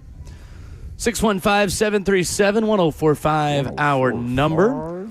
Let's go to the phones, Ramon. Yes. Terrell is in Nashville, wanting to chime in on playoff expansion this morning. What's up, Terrell? What's going on, y'all? It's good to listen. Good to be able to call in and chat with y'all. But yeah, I just can y'all hear me? Okay. Yeah, we got you real good, Terrell. Okay, cool. But yeah, I just to Will's point on the whole expanded playoff, especially the 24 teams. Once the matchups were laid out of what the teams were, what it could have potentially been last year, I could see how that might not want to be what you want to see at the end of the year. A counter to that would be, I would honestly say it would definitely fill all those talks about how every year you hear, if we would have made it here, we would have made it there, we would have did this. It would kill all it because everybody at that point you all get your chance. And if you don't make the top 25, then that's a whole nother conversation. But yeah, it's like you said, it's double-sided, but I think it's good for this. It's definitely good for the postseason. And honestly, I feel like the matchups last year probably would have been different because if you're going into the mindset at probably like 15 or 16, last year you kind of you think that you don't have anything else to play for. I mean, besides like a bowl game, but with the expansion, then it might, you have a little bit more to play for. So you might get a little bit better competition on that back end. But yeah, I appreciate y'all taking my call, man. Appreciate the call, Thanks, Terrell. It's a good point. I mean, you're not going to get if we had our chance, we would ... The infamous locker room conversation. Yeah, right. Yeah. And the positive, too, for coaches is that it helps fix the schedule. And if you're going to go to 24 teams, that also means you're probably moving the season up a week the week before Labor Day, which is really already happening, to be fair, starting in 2027. Week 0 becomes week 1, and week 0 is week -1 right now. Yeah, you just move everything up a week. But, too, I mean, it's the conference title game, and it's the SEC conference – the Southeastern Conference game. That's my pet peeve that I championship game. The SEC championship game that is the thing keeping this from happening at the moment because coaches want more job security. Coaches want the ability to get into the postseason and have an easier pathway. University presidents and athletic directors want more money and more media revenue. The SEC just wants the revenue of the championship game. They do, and I get that as well. I must say, I'm not sure how the Big Ten festival is for, championship game or whatever. Not as valuable. It's not as valuable. And I know the SEC is a party. Like Atlanta and all parts that want to be involved with it can go have their day down there. So, yeah, I'm with you on that side of it, too. Yep. I'm with Terrell. The bragging that you could lie about is no longer there if your team does get in at 7-5. Well, and again, that's why I am a proponent of a 16-team playoff with 4 automatic bids from the big conferences, Big Ten and SEC, where the first and second place teams get a bye. And you play play-ins. You play a 3 versus 6, 4 versus 5. And then you actually can increase the value of SEC Championship weekend because now the SEC Championship are 4 teams playing for the last 2 automatic bids that the SEC has. Plus, then you make it about conference races, and you make the race to be in the top 6 of the SEC. That now matters. So now I'm more incentivized to go play Ohio State and do a home-and-home with Ohio State because that's not going to impact my ability in the conference race to represent one of the top 6 teams in Atlanta for championship weekend. And let's say I do win that game, and then I drop a game to South Carolina on the road, and I'm the 6th seed. Well, now all of a sudden, if I beat Ohio State, I don't have to win that game that weekend. I might actually be a top 16 team as it is because I went and beat Ohio State. That made up for my loss. You are more incentivized to take that risk because there's less inherent risk on your playoff resume based off of the games that you're playing in September. It can more help you than it can hurt you at that point. And this is where the problem that the SEC is facing with the 9 games where you kind of loosen your belt a little bit on that one as far as being able to say we can get it on the back end or, hey, we go play Ohio State on the front end, basically. And also, too, and I know we're going to have this Big Ten SEC debate for a very long time. I do think, respectfully, Kirby, as he raises his chin up and look at me underneath his glasses. Kirby likes to do the radio radio show without a microphone in Yeah, front he of us, does. Chase. That's my guy, though, because he's big Ohio State Big Ten guy. My point of this, though, too, I personally do believe until they bring up the back end of the SEC is slated higher than the back end of the Big Ten. No question. And that's where yeah. or people are saying, well, Ohio State finally got a schedule that's competitive this year. Well, it's because they played the Northwesterns and, the lower-end school. I was about to say Purdue as well. But they played those team of Rutgers. Zach Edey school. You know what I'm saying? Yeah, it is. Anytime you can dunk on them, you do. But have a pretty big ladder to do that otherwise. That grace, you would need want to take his knees out. But that grace isn't given in the SEC. Like, South Carolina created a dud last year. Florida was a dud as well. But you got like 6 duds in the Big Ten. Yeah, they're just more balanced schedules in the SEC because there's less teams. Even if. There's less bottom dwellers. Yeah. So, there's no grace given. That's where it can be given back if you set up the playoffs the way you're describing it. A Big Ten fan would hit you back and say, well, there's grace given by the fact that you have the SEC logo. And I know. There's inherent grace and bias in just being an SEC Well, team. right now it's the Big Ten that gets the grace. They've back-to-back champs. Depends on who you talk to. Yeah. Depends on who you talk to. But that's, again, and I know Illinois beat the Vols in the bowl game, yada, yada, yada. Okay, but my point is I think top to bottom there is a difference in competition. Those games at this point, your backups got beat by somebody else's backups. And, yes, I am very SEC biased, so what? Yeah, we live in Nashville. I can say that.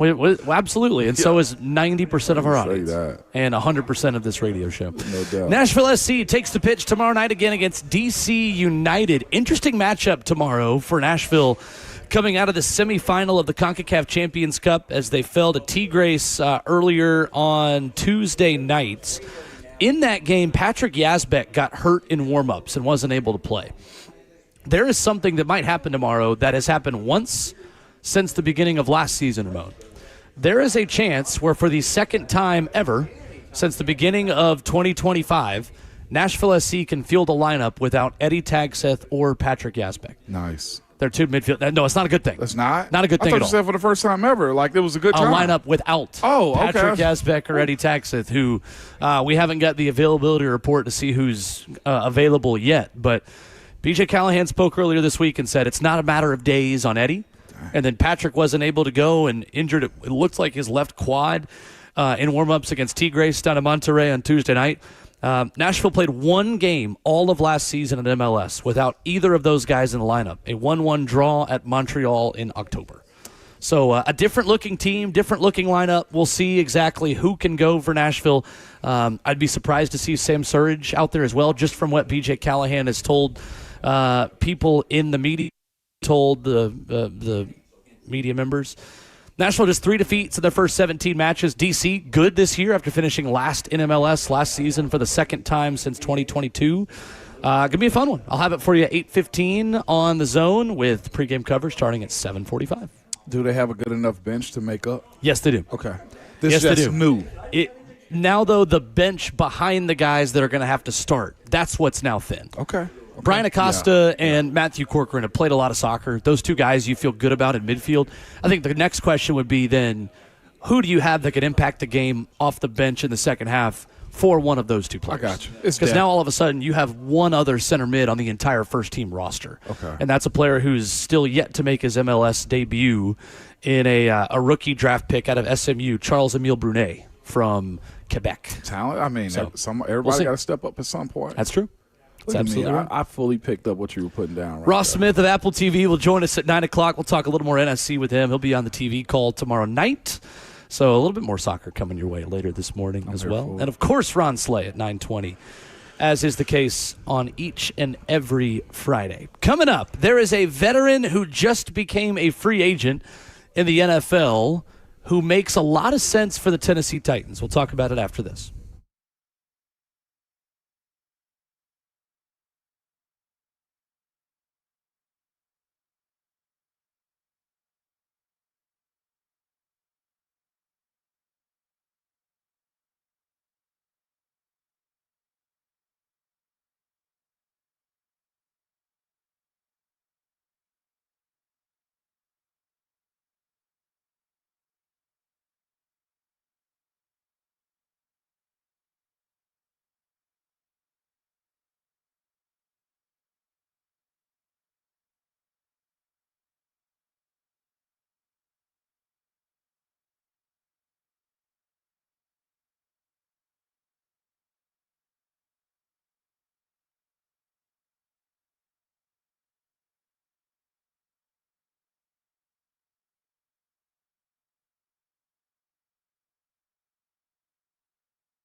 It is 8:04. Good morning, live from Dickens Turf and Landscape Supply in Mount Juliet. I'm Justin Hawkins. NFL news yesterday per multiple reports. VFL and former 49ers free agent wide receiver Jauan Jennings and the Minnesota Vikings reached an agreement on a one-year, $8 million deal that could be worth up to $13 million in incentives in 5 seasons in San Francisco. Jennings has 210 catches for over 2,500 yards and 22 touchdowns. NBA playoffs Thursday night, the Pistons took Game 2 and a 2-0 series lead as they beat the Cavaliers 107-97. And at the nightcap, the reigning NBA champs Oklahoma City Thunder handled the Los Angeles Lakers 125-107, taking a 2-0 series lead in that one. NHL playoffs on Thursday night, the Hurricanes took a commanding 3-0 series lead as they beat the Flyers 4-1. Carolina has the potential to complete the series sweep Saturday night in Philadelphia and become the first team in NHL history to sweep 2 best-of-7 series to start the playoffs. For all your foundation repair and waterproofing needs, you got to go to USSTN.com. Breaking news at once on your home for the Titans and Vols. This is 104.5 The Zone.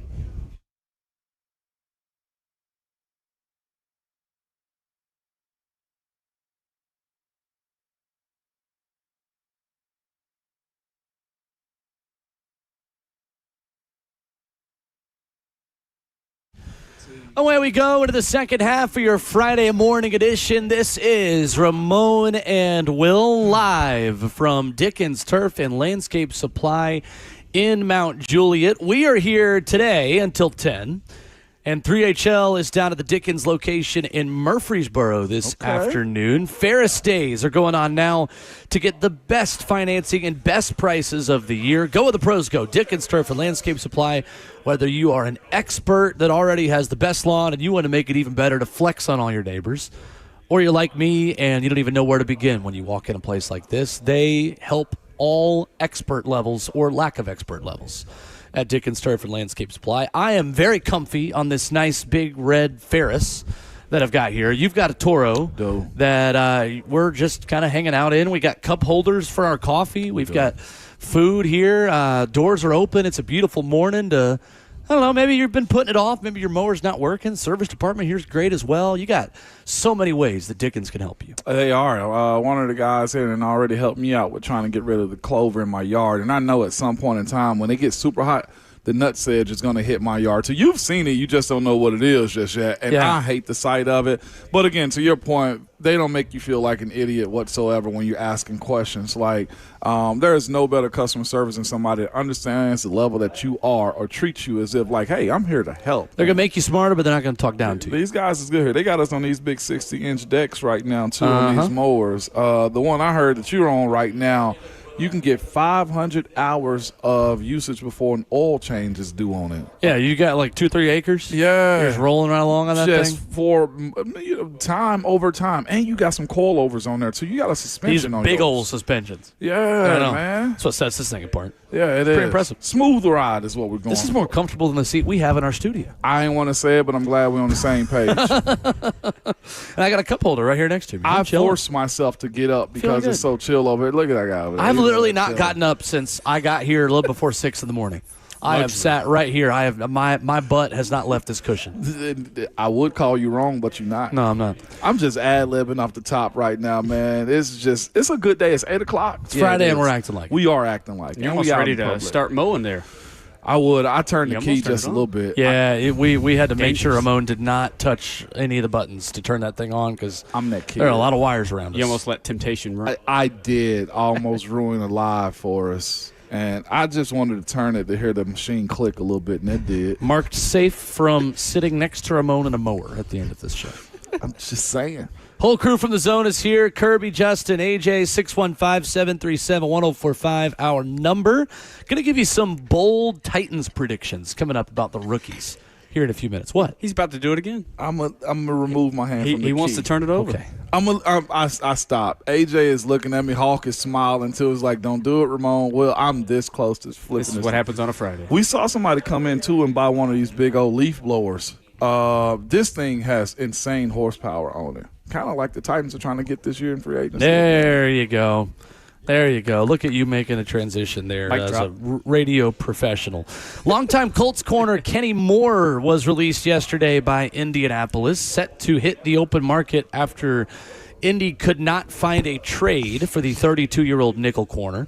He has been with the Colts since 2017. He's essentially been replaced by now Indy draft pick Justin Wally on Lou Anarumo's defense and was entering the final year of a 3-year, $30 million contract. Indy saves $7.06 million in cap space, and he gets the opportunity to look around. If he looks at the Titans, he's going to find his old defensive coordinator here. Gus Bradley was his coach in Indy from 2022 to 2024. One of the best run-defending corners in the league. Played 14 games, made 7 starts last year. 578 snaps at nickel. Ranked the 39th best corner in the league out of 114, according to Pro Football Focus. Does Kenny Moore make sense, Ramon, as a veteran addition into a new-look secondary for 2026? Most definitely. Like you said, more than anything, where this team is trying to accumulate as much talent as they can, you want guys like him, Kenny Moore, on your team. The secondary got some good bones. It's got some youth to it, some inexperience as well. I think you got to be careful in how you evaluate Alontae Taylor moving to the outside in the role that he's in right now, too. Cordell Flott's in that conversation. And you got some young guys that are in this role. You've mentioned this numerous times, either with the way the linebackers are going to have to play or whether how this nickel corner is going to have to play. Not just that, but the safeties that will be involved, too. We listened to Rob Ayers yesterday kind of speak about, like, where the pressure is going to come from on this team. You want it from the front four. Well, on the back end of that, your linebackers and your secondary guys, specifically your nickel package guys, got to be able to tackle and find ways to get runners to the ground, because those guys will be disruptors up front. And like what I like to call them, the cleanup crew need to be good. Kenny Moore is good. If you can get him for 1 year at a good price, Will, I have zero qualms about this at all when it boils down to a guy that can just honestly come down 65 South. What is it, 65 South to Nashville. When I go to ESPN.com and look at the Titans depth chart right now, you know who the backup nickel corner is? Backup nickel corner for the Titans? No, I have no idea on this. They've got it listed as Jalen McMurray. Vol. Jalen tough. He going to have to be a teamer first, though. But no, let me not minimize him. He'd have to make the team first. He's an undrafted free agent. Right. It's hard to proclaim somebody being a backup in a situation like that. But after watching him this past year, there's only 250-some draft picks. Latrell McCutcheon Sr. would be another option, I believe, the undrafted player from Houston. But again, you are only as bad or as good as your worst corner on the field on any given play. Similarly, on the offensive line, if you want to get things back to average, you are only as bad as your worst offensive lineman. Facts. You can have prime Orlando Pace playing next to prime Trent Williams on the left side, but if you have got Dennis Daly or Andre Dillard on the other, you're still going to give up a lot of sacks. You're still going to give up a lot of pressures. You can have prime Sauce Gardner and Darrelle Revis, but if you've got Titans Jonathan Joseph or Parrish Cox or Bleedy Ray Wilson, we can go down the list of bad Titans fourth corners. Trey Avery, actually, for all things considered, for what he was, wasn't that bad. I'm being a little harsh on that one. But for a fourth corner, he was not bad. Doesn't mean he was good, but for a fourth corner, he wasn't that bad. Why are you choosing to live like this on a Friday? And I'm saying I don't want to live like this on any day. On any day moving forward. I think this is a move that makes a lot of sense. Now, it remains to be seen whether or not it makes sense for Kenny Moore. Does he want to come somewhere else where he probably is battling or might be behind Marcus Harris? He's leaving a place and requested a trade from a franchise that kind of replaced him with a young player. So are you motivated to do that here? You're the all-time interceptions leader in Indy. Do you really want to go across rivalry lines? For some guys, they don't want to. For some guys, I'd imagine that doesn't matter. I mean, I know you at least had some conversations with Cleveland at one point, and we're about to head there at one point in your career. Business is business at the end of the day. No doubt. I think if he is willing to listen, the Titans should pick up the phone and call him. So the issue that he has and the issue that the Titans fans and organization will have is this. One, where does he want to go and what kind of options does he have? Is that part? Is he chasing a bag or is he chasing a ring? Or playing time. Three options. That could give you three very different locations. And it could. And the issues that the Titans have, though, too, is there are some right there teams that are available right now. Dallas, Houston. You always got to consider Baltimore and friggin' Philly in these type of situations that you're bidding up against, because he can choose to go wherever he wants to. The Titans got the money, though. They That's do. the side of it. Titans have the money, but to be fair as well, for a player that had a trade request out there and wasn't traded, That's very true. I'm not sure he can be picky to ring chase. The streets have talked already about him. I think the 32 teams have given their assessment on Kenny Moore that if you're not worth a pick swap and you're just waiting for the guy to become available, I'm not sure Super Bowl contenders are going to need him anyway. I think what you may do if you're Kenny Moore is wait for somebody to get hurt or wait for somebody to get a bit more desperate because they go through minicamp or go through OTAs and somebody out there is going to go, yeah, we don't have the guys we thought we did. So, that $2.5 million we were going to offer you, let's give you $4 million now. And maybe you can wait for a better offer. Or again, like we talk about so often, you wait until the offseason program gets from mid-June to the break in late June because guys like this at 32 want to go on vacation. They want to go on their own terms and say, I'm going to survey my options as they go to Cancun knowing good and well where they're going to end up. Yeah. They just don't want to be forced into practicing. Yeah, he's got option. The thing about him, he's a savvy vet, though, too. It'd be phenomenal to get him here in Nashville just because, as you said, this team's at a point where they got to start raising the floor, and it starts with guys like that who can also lend a bunch of knowledge and just conversations and presence to the young guys that you have on this team, too, in that secondary. He's a former team captain, Walter Payton Man of the Year nominee for the Colts. So, he brings that veteran presence and leadership qualities that the Titans have coveted this offseason, too. Facts. Wouldn't be surprised at all to see that deal happen. I think it makes a ton of sense. You willing to give a little bit more? I mean, I don't think he's going to cost very much. What's your price tag? 1 year, 5? Yeah. For Kenny Moore? Yeah. That's doable. Yeah. 2 years for 11? I don't know if you're doing any more than 4 or 5 a year. To offset. I think you're probably doing closer to vet minimum with a lot of incentives for someone like that was becoming a backup for not a very good defense either. I think your first one was right. You give him 2 for 11. 5 is like, hey, good. And next year, 2 for 11, but it's really like a 1 for 5 with incentives. Yeah. Exactly. Where you got all this NFL knowledge about these contracts? Hanging out with you, man. My dog out here. Give me a little bit. I'm just hanging around you. I'm just by osmosis. I'm gonna learn something. That's all that is. I like that deal. Let's do bold predictions about the Titans rookie class. I've got one that's you've got like the rating of coffee. I've got a light roast, a medium roast, and a dark roast. I like dark roast. Of bold predictions for the Titans rookie class coming up after this.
Friday edition of Ramon and Will. Happy Friday. Wherever you're listening around Middle Tennessee or the world on 104.5 The Zone TV, Facebook Live, YouTube, Twitter, or Twitch. You can see Ramon and I sitting on these big old mowers. Big old. If you're watching on the 104.5 The Zone YouTube channel, Facebook Live, YouTube, Twitter, Twitch. I got a Ferris, you got a Toro. Dickens Turf and Landscape Supply can hook you up. Trey Hartsook's going to sit down with us here in a few minutes. Coming up at the end of the hour to tell you more about it. But we are comfy, and we're so comfy that we feel comfortable enough to make some bold predictions, Ramon, about the Titans rookie class. I'm here for it, good brother. What you got? Absolutely here for it. Any bold predictions this morning for a Friday? For Friday? Friday, and we're acting like it. I would say Anthony Hill will finish second or first in defensive rookie of the year. I'm bold enough to make that claim. Wow. That's very bold. Starting off with the dark roast. Yeah, that's my dark roast right there. This defense is set up for freedom. He has the athletic ability to get it done. There is a spot available for him because I think he's a better caliber athlete right now than Cody Barton. You can potentially see his role grow. We hear he has the smarts, which you have to have at that position. Athletic ability comes second nature for guys like him, especially when you got the amount of veterans like him. If he wins Defensive Rookie of the Year with this class, I think the only push he would have from any one of these guys may end up being Sonny Styles or Caleb Downs. Not David Bailey? Nope. Interesting. I'm not willing to put that one out there. If he jumps out on the scene, David Bailey as a premier rusher from week one, cool. We saw a guy last year in James Pierce Jr. who will play football this year. We saw him jump onto the scene mid to late in Atlanta Falcons season with 10.5 sacks, and he didn't win it. The consistency and also the eyes that are put on the inside linebacker position when you are tackling at a high volume with a defense that can take a step in the right direction that'll support Cam Ward as well. I think more eyes will be put on Anthony Hill Jr. with this Gus Bradley, Robert Saleh defense. That's my bold claim. So in order to finish first or second for Rookie of the Year, you've got to essentially be a starter by the end of September, right? Yeah. So you think he walks in right away and is a starter for the Titans defense? If that defense is as simple and easy for young guys to flourish and pick up on, that's all that we've heard about it. Why switch up now?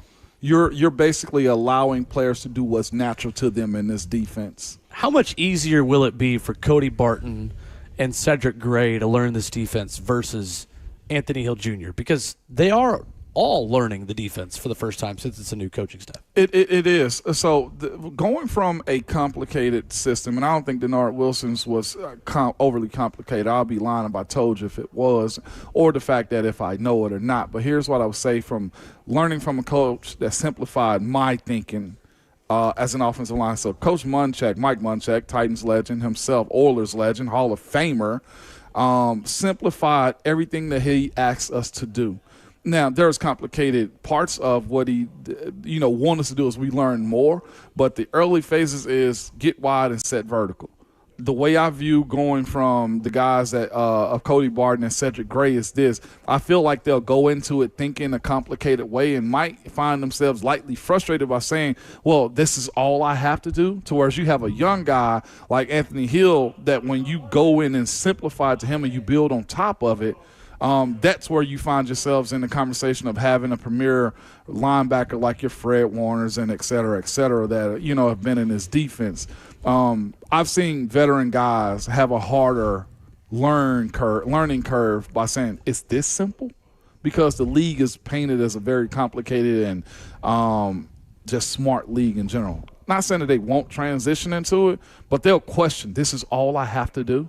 Yeah, this is all you have to do to worry. Overcomplicate things. Yeah, maybe. They overcomplicate things. And whereas a rookie, you tell him see ball, get ball, and that's all he has to do, he can flourish in that. And you see a lot of that when you watch Anthony Hill play linebacker for Texas. Yeah. You see a lot of see ball, get ball. You see a lot of heat-seeking missile play, and I think this staff feels like he has the range and lateral quickness, short area quickness to be able to utilize that athleticism in the pass game and running from sideline to sideline, not just downhill. That's kind of the limitation for Cedric Gray, who is very athletic, who is attack-minded, but downhill and in a forward line. Yeah. Maybe not as much lateral speed and sideline-to-sideline quickness and range to cover over the middle of the field in the pass game than what Anthony Hill Jr. can give you. No doubt about it. And again, I'm basing this on the fact that Gus Bradley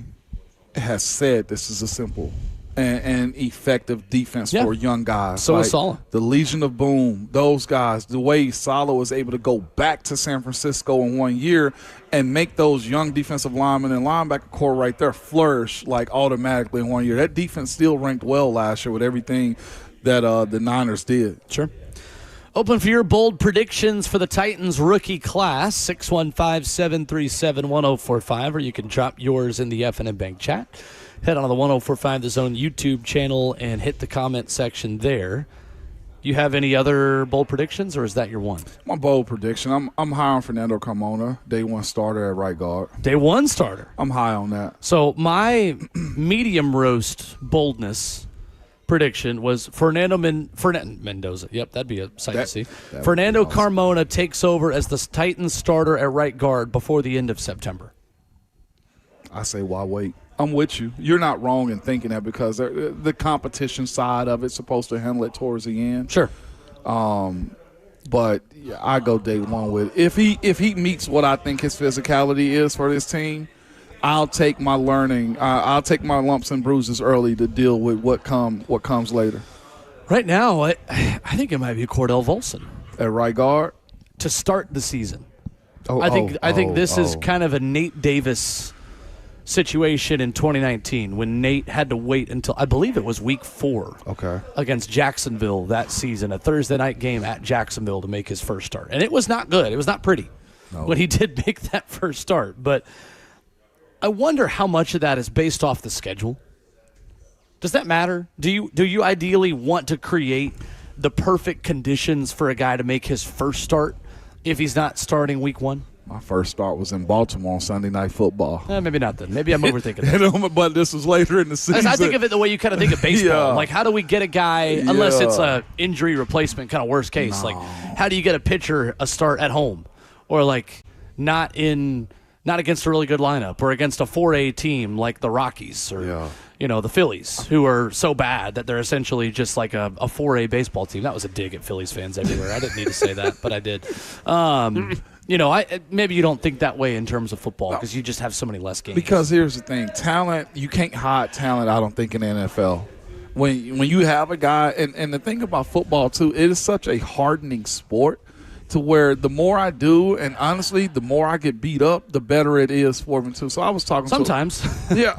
Or then sometimes you're Andre Diller. You get beat up in Philly, you come here, and you're a turnstile. No, let's be real. That's just a lack of talent.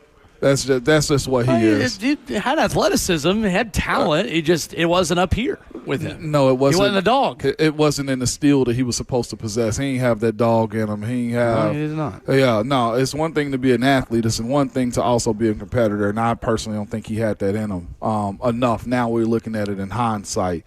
My point of it though is this: he'll grow better and faster, and you'll benefit more from it if he does have – I'd much rather get beat up a little bit the first 4 games than I would later in the season when it might actually count more, because what do we start talking about November and December for teams that are in that conversation?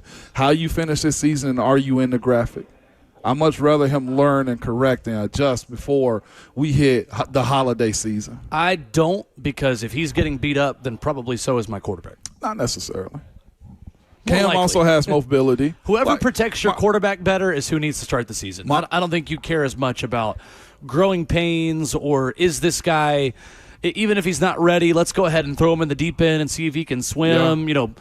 You've got to figure out as best as you can who is the player who best protects my quarterback, and those 5 guys have to start week 1. You know who that guy is also? Brian Daboll. Yeah. Right. He also, if that's the case, if we're getting beat up or getting beat quick on the right side, I got to get this ball out quick. I got to move this pocket. Cam, hey, look out. Like, I'm not saying that's a great way to live. Yeah. But what I'm getting at is, like, in order for him to get better, or Cordell Volson. Jeez, I almost mixed up his race right there. Cordell Volson, with him being Cordell, he also still has to prove himself too. Oh, yeah, for sure. That's what I'm saying. I want the best person to play. I'm not just putting Carmona out there so he can be thrown to the wolves and be better for it in November. That may be the best thing for Fernando Carmona. I'm not sure that would be the best thing for Cam Ward and the offense as a whole. Cam also has to do his part in that, too. Of course. My point of it is this. I that. go with the young guy and risk having those answers in real time as opposed to a veteran guy that might only have for a year anyway where I can build and stack with him. We're both after the same goal on this one. I just view in this situation where there is not a known starter, get me the guy that I've scouted and looked at that I can train up the way I want to. The way I'd put it is I think for whoever starts at that right guard, if all things are equal, go with the guy who has the highest ceiling. But you go with the best football player for week one, and you let that guy play the job until he loses it. Are you cool? Your quarterback depends on it. The answer is yes. Essentially, I feel like. But are you cool if it's Cordell Volson then for the rest of the year and Fernando doesn't get a shot? If he's the best player now, yes. Okay. Yes, absolutely. Understood. Cam Ward's development is important enough to where whatever keeps him on the field for 17 football games, if that means you start an older right guard who might only be here for a season and you give Fernando Carmona and Jackson Slater a redshirt year, yeah, that's fine with me. I personally don't agree with that at all. Okay. I'd much rather go young guy. I'm sorry. No. No, don't be. I love the contrast that we have here, though, because I'm of the mindset like you want whoever's in this new regime of the Tennessee Titans, Titan Blue era to be guys that you feel like can be your pillars. And I feel like guys that you drafted, guys that you've drafted. And I feel like when you mention the mouthpiece and leadership that Fernando Carmona brings in, he and just all the young guys in this rookie class so far, Pat Coogan being another one of those guys, like you set those two dudes in a room to say, I know y'all might be later round guys, but you're going to be the stalwarts for this group for years to come. And I love Cordell Volson. Like, this is the most optimistic side of it for me in this conversation. But I see a better future with them than I do with going with Cordell Volson just because of Cam. I agree, but I'm not going to give it. It's kind of like we're on different sides of the same thing we talked about with receivers. Yeah. I just want to see them earn it. I know you do too. Yeah, absolutely. I know you do too, but there's got to be a level for those guys to get to. Again, and one of my bold predictions still is that I do think Fernando Carmona is the starting right guard before the end of September. For sure. But I'm maybe going to be a little bit more patient if Cordell Volson still has a step up on those guys at the start. The other part of this, too, is that it is hard to tell what you have in an offensive lineman or a defensive lineman or a linebacker until you let them play full contact and put them out there under the lights. Facts. So, do I think that Fernando Carmona is going to start the majority of games at right guard? Absolutely I do. I do think that will happen. I don't think it's as much of a foregone conclusion that happens week one. I think it happens before the end of September. I'm going through and trying to – I don't want to have a one-directional conversation between these two. Is there anybody else, in your opinion, that we're leaving out of this conversation? Like at right guard? Yeah. No. And that's kind of where I'm at. Other than maybe Pat Coogan. I'm just trying to consider, Pat Coogan. Because I think he's a center and a guard. He's a swing guy. I couldn't tell you a ton about Drew Moss. Garrett Dellinger, not a ton. My thing with undrafted guys like that, respectfully, is that until you go out there and prove to me in game action that you can play and that you can earn a bit of a closer look, you kind of have to earn that right. That conversation. I'm just going to start with the draft picks. I just want to make sure we're hitting every angle of this right guard competition for our listeners because, again, what if they bring somebody out of left field and it's like, well, you guys told us it was going to be? No. And that's why I'm looking at it. It's pretty much a three-man race, four-man race, if we can be quite honest with you. Pat Coogan, Fernando Carmona, Cordell Volson, and Jackson Slater. John on YouTube says, there is no maybe or maybe not. Coogan and Fernando will be the guys. Just watch their film from college. Ramon knows what he's talking about. Of course you know what you're talking about. Here's the thing, though. Just because two guys were drafted on day 3 doesn't automatically make them the future of the franchise. Jackson Slater was drafted on day 3 yesterday, and the fan base is already ready to replace him and just not even make him a part of the competition. This year's toys. So, we're not it is May the 8th. We have not seen these guys practice in two-tone blue jerseys yet, the draft picks. Take a beat. see how it plays out. Maybe they are the future of the franchise. I'd love it. It would be beautiful if these guys are the future of the franchise. But for now, they're day 3 draft picks who are battling with guys who are already here, and this is the beauty of competition. It makes all of them better. The fact that they're all in this, and hopefully makes the offense better because somebody will elevate their play because they had to in order just to get on the field. I hope this does show, like, this fan base, like, starters can come in any rounds. That's where, to me, I'm putting a good bit of stock, I'll be honest with you, in those two dudes because the middle class of this last year's draft, I think, had a lot of good quality in it as well. Like, you're living good in the middle class of this group. Sure. Like, Pat Coogan and Fernando both are good players, in my personal opinion. Sure. May not have been your top first-round guys, but, like, they can develop still. Yeah. My 2 bold predictions, we got to just one of these, as we always do. We spent a lot of time on one of them without going to all the stuff I had ready. Yeah. My light roast, Carnell Tate breaks the Titans-era rookie receiving record set by A.J. Brown of 1,051 receiving yards. Wow. Bold prediction. That's bold. For Titans rookies. I don't think it's that bold at all, to be honest with you. My boldest prediction, Keldrick Falk finishes second on the team in tackles for loss. Ooh. Okay. Keldrick Falk finishes second on the team in TFL. Behind tough. Jeffrey Simmons. Of course. You know how many TFLs were second on the team last year? 6? 7. 7. 6, 7. John Franklin Myers had 6 for the Broncos.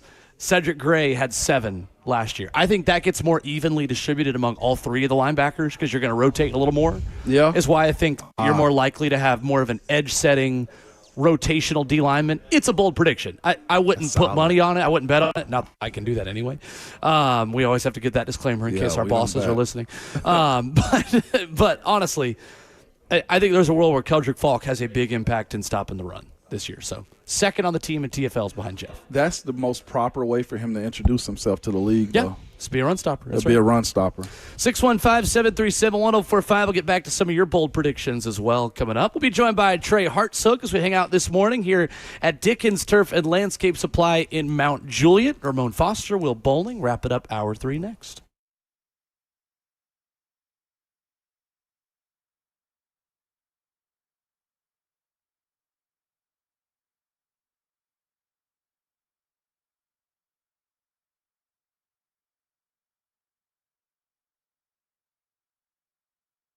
Hey, what's going on? It is Will Bowling. Credit card interest rates are now over 29%, and most people are only making the minimum payment, so they're getting nowhere. But here's what many homeowners don't realize. Using the equity in your home, you can easily access hundreds of thousands in cash.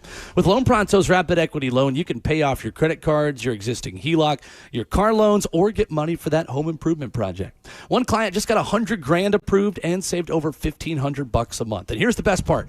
With Loan Pronto, you can do it all from your phone.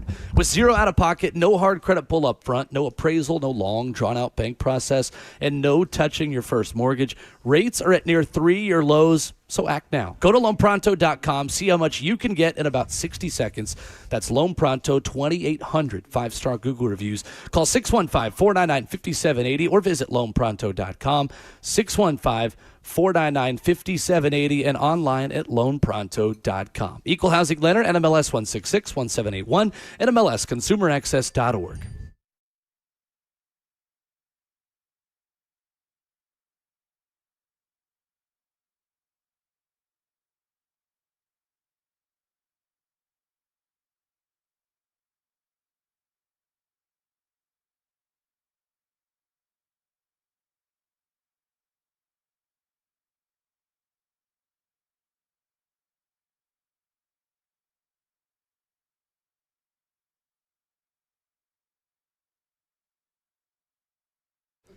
Go where the pros go, Dickens Turf and Landscape Supply. We are here from Dickens Turf and Landscape Supply today in Mount Juliet. Will Bowling with my good friend Trey Hartsook.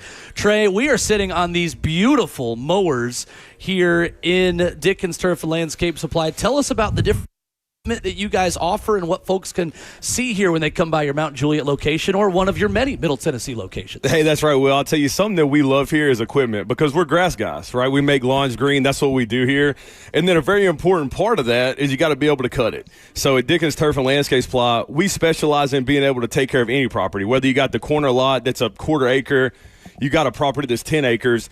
There's a machine here that can cut the grass, right? And we're all about efficiency. So we make sure when you come in, we have experts at every single location that can talk to you about equipment and say, hey, you need this or you need that. And they're specialists. And it's a lot different than what you're going to get at like a box store because you go in there and they're just like, hey, we can tell you how much this mower is and that's it. But at Dickens Turf and Landscape Supply, these guys are professionals. We can help you out, get you what you need, and make you feel good about purchasing something. And you know, hey, I just bought the right thing when you leave here. So for us, that's really important. Stop in and see us. We're in Mount Juliet this morning, be in Murfreesboro this afternoon. I'll be around. Professionals everywhere. Check us out online, dickensupply.com.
Ramon and Will rolls on, wrapping up hour 3 here live from Dickens Turf and Landscape Supply in Mount Juliet. Ramon Foster, Will Bowling, Trey Hartsook hanging out with us here this morning at Dickens Turf and Landscape Supply. What's going on? How are you? Hey, man, loving it. Y'all having a good time out here? We are having a great time. good. This is the comfiest seat we will sit in all year to do this radio show. So we're very happy. We're in a good spot Very right now, happy. Trey. Well, I'll tell you, too, man, about these machines like the one that Will and Ramon sitting on there. I mean, those are meant for that. You know, those are guys that are full commercial cutters. They're going to be on those things 8 to 10 hours a day. So you don't realize how much a seat means when you're sitting on something that long every day. Honestly. Honestly, tell you what I love about you guys is we talk about this with you. Ramon and I were talking about it earlier this morning. You guys help every level of expertise that walks in these doors. The expert that is going to be able to talk on the 300 level with your staff, and the person that will walk in here and just has absolutely no idea where to start, which I'm probably a lot closer to than Ramon is over here. You guys are so helpful to anybody that walks in these doors. Well, I think, man, that's kind of our niche here. I think we know here that, especially in the Mount Juliet area, a lot of guys that are probably weekend warriors, which is great. I mean, we're all kind of technically that. And so we just want that experience when these guys come into Dickens Turf and Landscape Supply is to be like, hey, they're welcoming. They know what they're talking about. They know what I need. And they know my goal, because there's some people that'll tell you, and everybody's a little different, and like you said, it kind of goes from the lowest level to the highest level of weekend warriors that are like, hey, man, I just want it to be nice. Just give me then you got some guys that are like, hey, man, top notch, top tier. I want it to look the best. And we help those guys as well. So we really enjoyed, everybody that works here enjoys this stuff. It's not, nobody's just coming here hating their life. Everybody that works at Dickens enjoys equipment, or they enjoy talking turf grass, or any of those, or like me, I kind of enjoy all of it. So and a lot of our guys are that way. How is the weather we've had recently? I think it's been a little bit cooler, especially overnight right now here in the Middle Tennessee area. How has that kind of impacted some of the advice you would give to people out there taking care of the lawns right now? Well, I'll tell you, the thing about the spring that made it hard was we came out of winter per se, and then it got really dry. And that's not something that we're accustomed to in Tennessee. Usually you can count on April and March being wet. Yes. There's a lot of rain. So usually if you want to see peak cool season grass, which is kind of that's the giant in Middle Tennessee is fescue. If you want to see it at absolute peak, you're going to see that April to May. That's where it's going to be the absolute best. But this year that wasn't necessarily the case. Right. Because we were dry. We already had hot spots. And people were kind of freaking out hey, usually in April, I'm tuned in. This is when I'm actually reaping the rewards for putting in the work in the fall. So what's going on? And so you're just kind of hey, we can't control weather. So we just got to wait on some rain. And we actually, the last couple of weeks have gotten good rain, and we should be back to pretty close to peak now. Yeah, that's fascinating. You mentioned that because usually you don't have to turn on your sprinklers super early in April.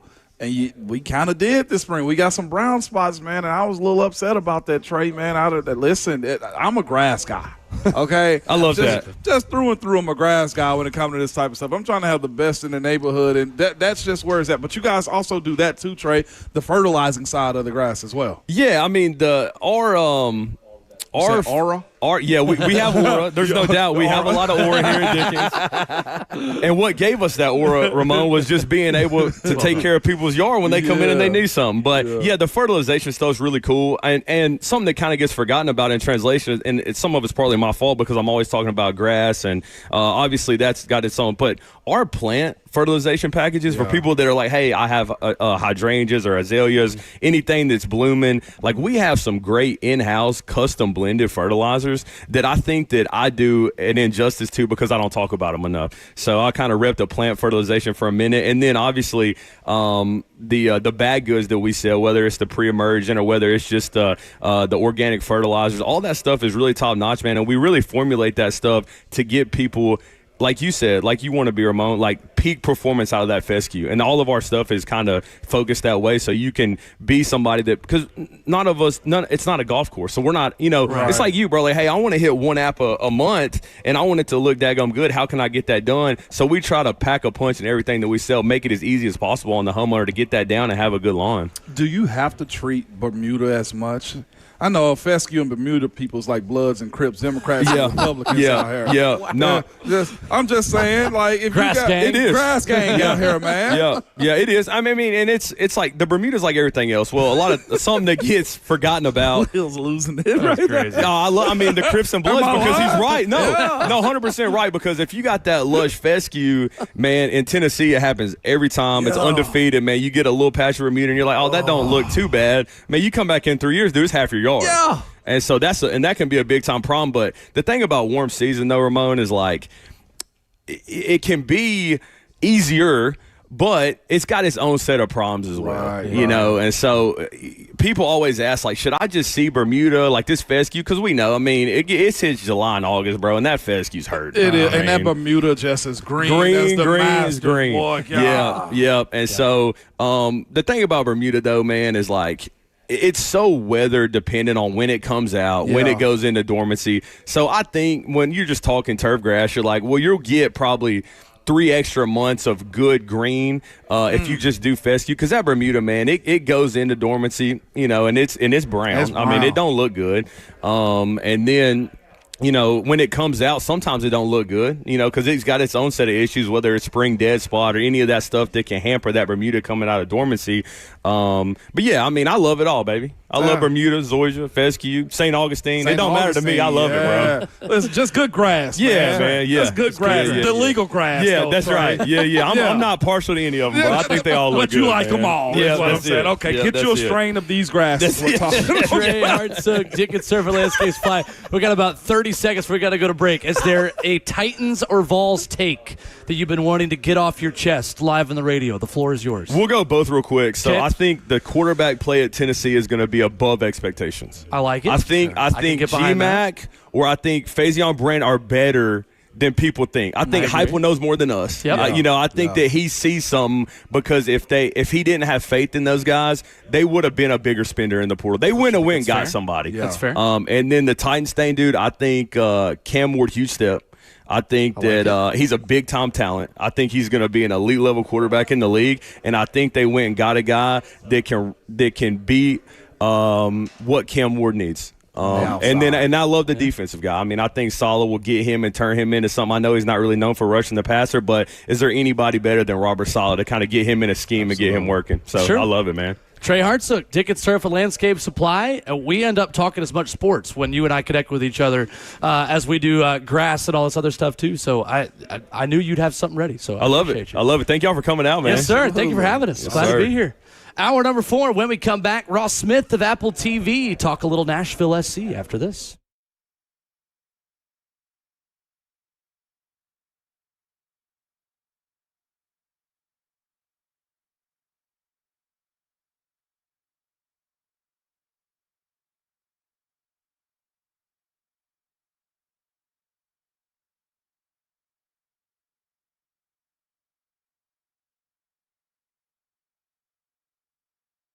It's Ramon and Will here for Window Nation. Good people, we were just talking about the weather, man. May's weather is pretty nice, but those hot summer days, they will be here soon, so soak it up while you can.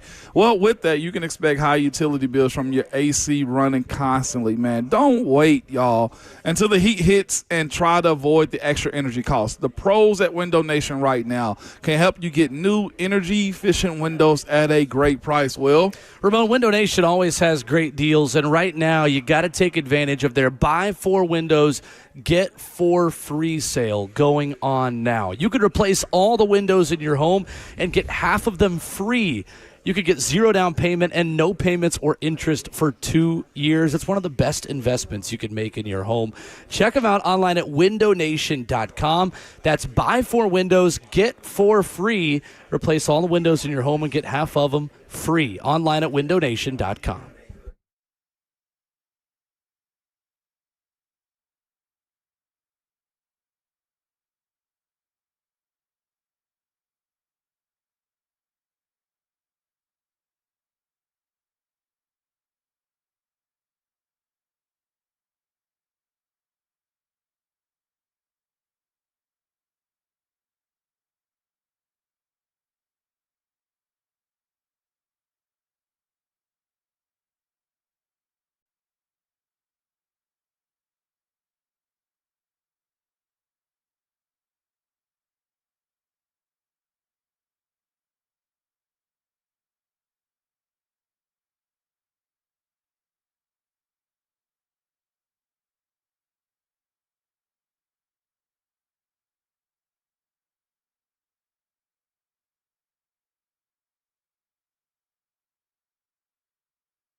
It is 9:01. Good morning, live from Dickens Turf and Landscape Supply in Mount Juliet. I'm Justin Hawkins. NFL news yesterday, per multiple reports. VFL and former 49ers free agent wide receiver Jauan Jennings and the Minnesota Vikings reached an agreement on a one-year, $8 million deal that could be worth up to $13 million in incentives.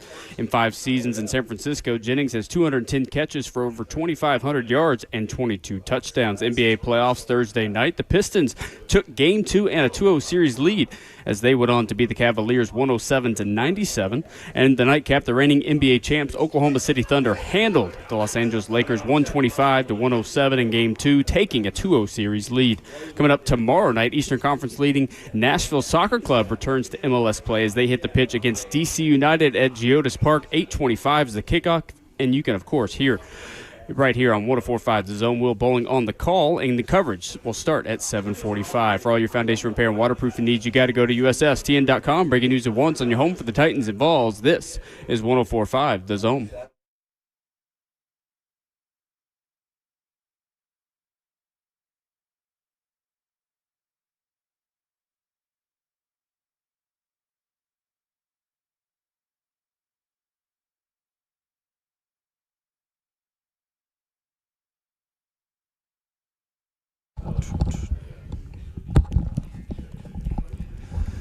Fourth and final hour of the show, getting started on this Friday morning edition of Ramon and Will, live from Dickens Turf and Landscape Supply in beautiful Mount Juliet. It is a gorgeous day.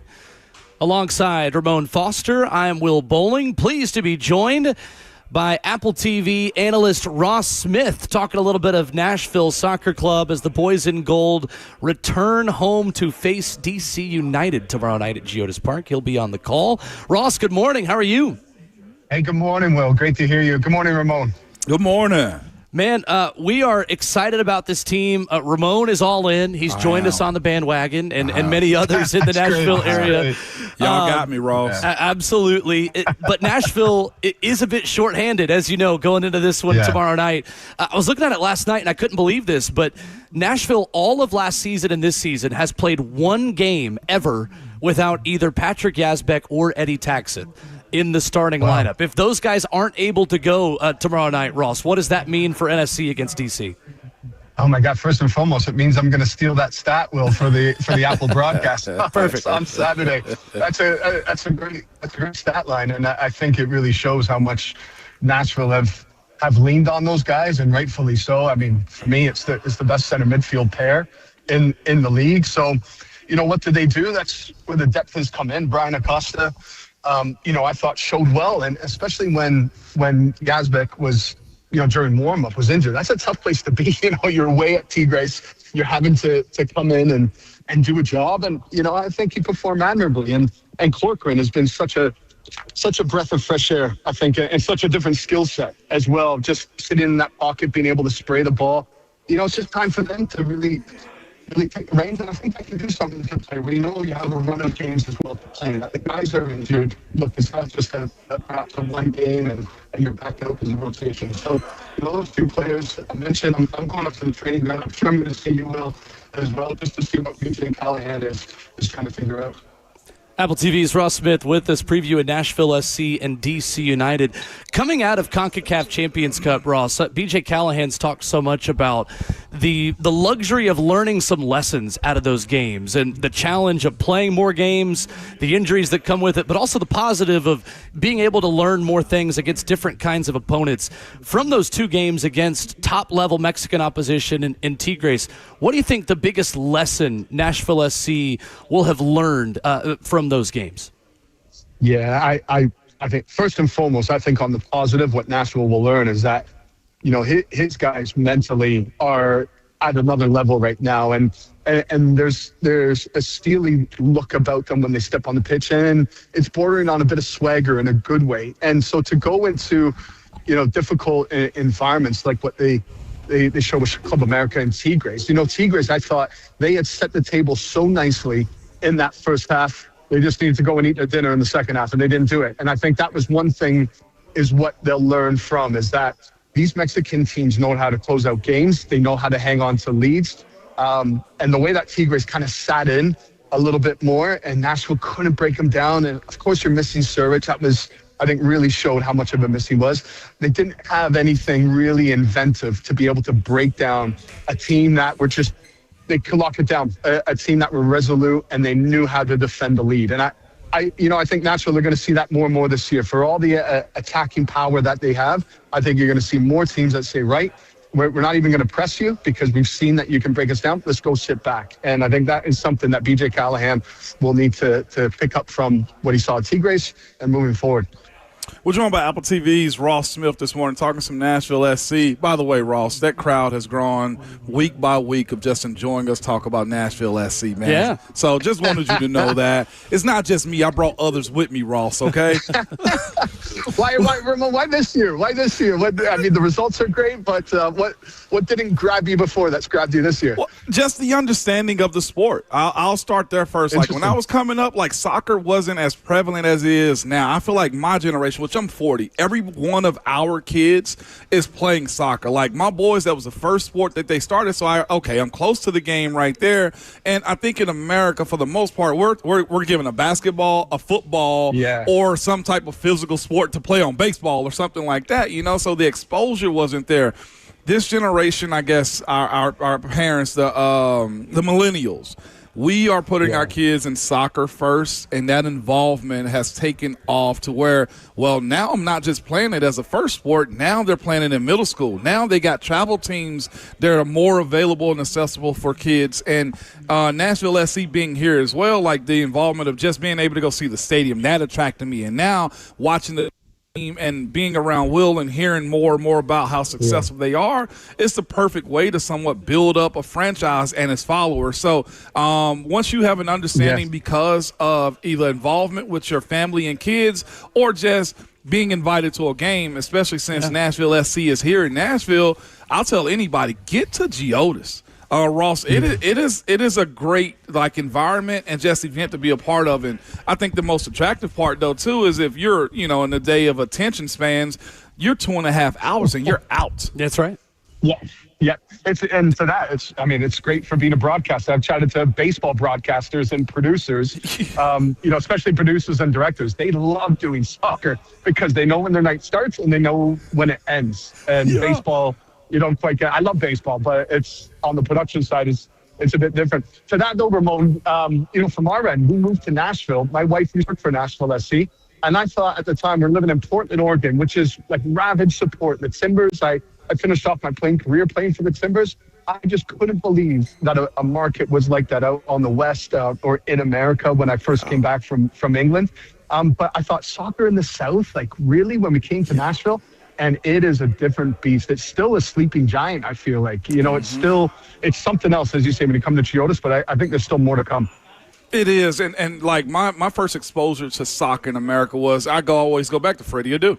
Like that was you got milk posters all around schools everywhere. Yes, absolutely. And then it kind of disappeared for me, and now it's heavy on the scene. Like I said, with my two boys when they were coming up or whatever. So did I answer it properly, Ross? Is that what you want to hear the newbie say? I love it. It's amazing. It's amazing, and I can tell your passion for it coming through. And I've got two young girls here in Nashville as well, and I love the fact that everybody wants to play soccer, and it's similar, Ramon, like when it was in Portland. If you say that you're affiliated or that you're, whether that means being a fan of the soccer club, it's a big deal. And people's eyes light up. And I'm at the park with my daughter taking the ball around, and I see a bunch of other families doing that. And you chat to a parent, and I say, oh, yeah, I do broadcasting and I cover Nashville SC as well for some of my games. Their eyes light up. And that's amazing. And unfortunately, not every market in Major League Soccer is to that level, but Nashville's one of them, and it just has gripped everybody.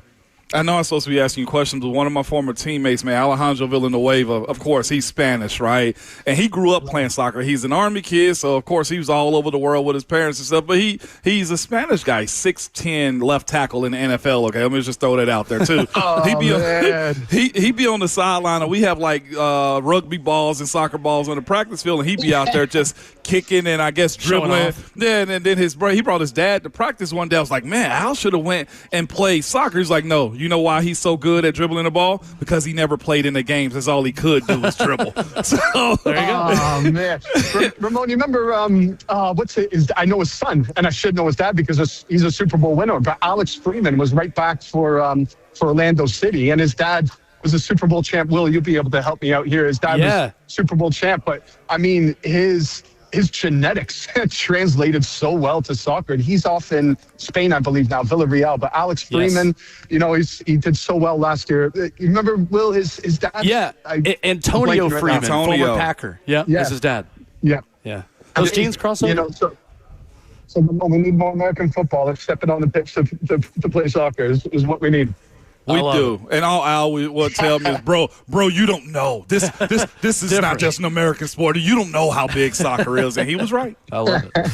I love it. Ross, one more for you here on the way out, just on the matchup tomorrow. Interesting how Nashville has played the teams with the least amount of possession per 90 minutes now, back-to-back. And Philadelphia Union last week in MLS, different challenge on the road to what Rene Weiler and DC United will bring tomorrow night. What stands out to you about the contrast of styles and the kind of matchup that fans will see if they're making their way to Geodis tomorrow night?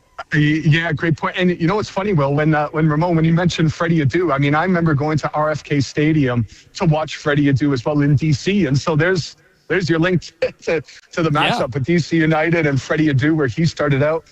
And to bring it forward with DC United and under Rene Weiler, we chatted with him yesterday. And Will, you know, I've heard it on the broadcast. He's obviously made it a point to say to the broadcasters, I'm not looking to outpossess teams. And he said to me yesterday in our chat, he said, I find it so boring just in possession. What's the point? Get the ball forward, score goals. Wow. And so I think that's what you're going to see. You know, he doesn't mince words. He's very direct with Rene Weiler, how he communicates with us, with the press. But I think what you're going to see is a team that's going to be very simple in their structure. They know what their roles are. There's not going to be anything that surprises you. But I think one thing to look out for is, well, Ty Baribo, we didn't get a sense from chatting with him yesterday whether he'll be fit. He played for Philadelphia last year, banged in goals, continues to bang in goals, but he's missed the last couple matches. That's a big miss for DC United. But in place, they have Luis Montano, who has come in. They paid, I think it's around $10 million for him in the off season, which is a big whack in MLS, as you know, Will. So he's come in and he's scored 3 goals in the last 2 games. He's been given kind of that starring role with Ty Baribo out. And so Montano, if he's starting, I expect him to start. You know, that is kind of the guy that makes the difference. Where everybody else just plays their role, he's the guy that's the difference maker. And he's the guy that Nashville, whoever the player along the back line, are going to have to watch out for. Ross Smith has been our guest this morning, previewing Nashville and D.C. He'll be 2 booths down from me on the television call, Apple TV, tomorrow, 8:15. I'll have the radio call with cover starting at 7:45 here in the zone. Ross, thank you so much. World Cup coming up, a lot of big soccer games coming up. We'd love to do it again soon. We really appreciate it. Ross, it sounds like we need to link up sometimes, Ross. You and I became friends. Ramon, we got to I tell you what, I'm about to get my hair cut by Soccer Moses right now before I head to the training ground. And I'm standing outside Santa's Pub. I feel like a beer is in our future at Santa's Pub, Ramon. Listen, I'm here for it. I'm going to find you on Instagram or Twitter or something. Did we just become best friends? Yep. We did. We did. I love it. Thank you so much, Ross. Appreciate it. Thanks so much, guys. Appreciate it. All right, speak soon. Sir. Yep. There's Ross Smith with us this morning. Talk a little NSC. I love that. That was dope. A connection formed over the beautiful game. We out here. That's right. International show is what we are. I know Savage them got all his passports and stuff, but we out here too, Will. 615-737-1045. Ron Slade next. Ramon and Will. 1045 The Zone.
Friday morning, hour 4 on Ramon and Will, live from Dickens Turf and Landscape Supply in Mount Juliet. He's Ramon Foster. I'm Will Bowling. Ron Slay is here. He will be with 3HL today at Dickens Turf and Landscape Supply in Murfreesboro. Slay, what's going on? How are you? What up, Savage? Man, what's happening, y'all, man? I can't wait to get up there and holler at Trey, too, man, because, you know what I mean? Trey just he in the know. You know what I mean? In the canoe. He in the canoe. He Bermuda know. You know what I mean? He Fescue know. St. Augustine know. You know what I'm saying? Savage, just any strain of grass that you need, he got a strain for you, okay? Trey ain't never let us down, dog. outside of when he cried in the house when he was punching the air on Boys in the Hood. That's the only Trey. That's the only Trey that's let us down. Well, but this one up there in Murfreesboro, Dickens? Nah, that Trey ain't gonna let us down like that. Trey won't let us down. I will say, be careful. We do have. We just had a flying lawnmower over here. Kirby was messing with the echoes over here. Flying chainsaw. Well, no, I didn't look closely at what it is. I'm just looking around. I'm seeing all this equipment over here. A flying chainsaw just fell. All I know is that Kirby about lost an arm a second ago, and he has lived to tell the tale. So just be cool, Slay, if you see any flying chainsaws later in Murfreesboro. Keep an eye on Kirsten. Keep an eye on Kirsten. Now, and don't be touching stuff. Now, come on, Kurt. Now, you ain't all you supposed to be reaching for is Pepsis. You up and reaching for the wrong stuff. Pepsis and wires to plug into the outlet is all we need you to do. And some chocolate, some Reese's will be in there, absolutely right. Yeah, some Reese's. Oh, no, he had a peanut butter M&M's for his boy. He always got peanut butter M&M's for his boy. You see, it's a good Friday. I hope he got something for you today. If not, I might stop by the convenience store so he can bring you a bag. Well, guess what, though? Let me go and add this in since we just giving out love, you know what I mean? Let me give some love to Krul, man. Krul back up, man. He ain't even playing around with him or nothing. Like, Krul, you may be outside of Bert, you may be the best producer that we've had, dog. Wow. Be real, hey, Jayhawk standing right here. Hey, Kroll, go ahead. This is the added confidence because the Parsley hit last night. It did. And so the Parsley stock is up. Were there Hawks locks last night, Justin? Are you getting in on NBA or NHL right now? I did. Did you? Did those hit too? Yeah, we got the Canes going, and they're going to complete that sweep on Saturday. So you know. Did you bet on them? I did, yeah. Oh, okay. Yeah. Okay. All right, Savage. Hey, our producer out here cooking too. Plus 1.5. Or no, minus 1.5 is what it is. All right, Savage. See what I'm saying? Plus 1.5. Where'd you get that number from? But this is what I'm saying, Savage. This is what you got to realize. And I always got to give love to Will Lee. You know what I mean? Will Lee got a wedding coming up. He still got his eyes on everything. Peripheral still working. Prize, you know what I mean? So, yeah, man, when you get guys like Hawk that come along, you feel what I'm saying? You ain't got to ask. Day your day. Well, this what you ain't got to do. You ain't never got to ask, is the Parsley active? No, it's always active. You know what I mean? I let the people speak for me. You know what I mean? Hawk coming through with one bet. That's not Parsley. That's not a parlay. That's a one single bet. Anybody can do that. Lil Ron made one this morning before walking out the door. He just told me, Dad, if I do good today, can I go to my friend's house? Sure, Slay. That's good, baby. Bye, I got you. Yeah, that's one single bet. Something together like, if I get all A's and I clean my room and I don't leave my TV on and I brush my teeth. Like, put it all together. Parlay. That's a parcel. That's a parlay. I get it now.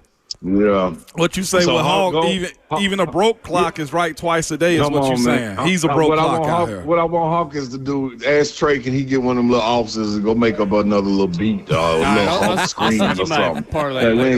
We ain't got time. Don't send me. You always got to send me. You always got to send me something. You know what I mean? You always got to send me something. I never sent you anything.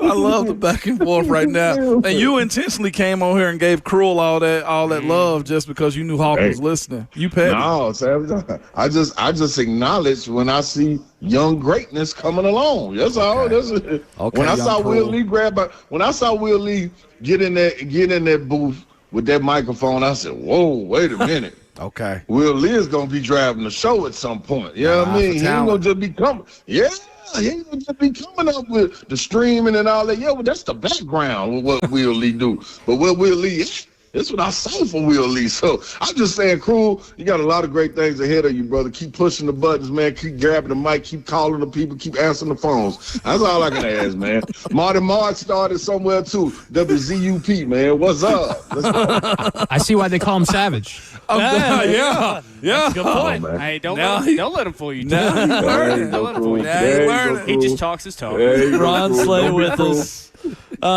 Slay, I know you have got a good perspective on the expansion of the NCAA tournament, and I think you've made a good point in conversations we've had about it, that while maybe the principle of it says we don't need more teams, it also doesn't water down basketball postseason play to the level that football's about to get watered down. Like the impact of 8 more teams in the NCAA tournament and teams like Auburn and Indiana getting to go to the dance this past year does not have nearly as big of an impact of, Alabama Navy. That would have been a first round matchup in a 2014 playoff. I know we're kind of talking about college football playoff expansion and college basketball tournament expansion kind of in the same light. These are 2 very different things going on right now. And at the end of the day, as you've said, we're going to sit there and watch it on Tuesday night, and we're just going to get more basketball because of it.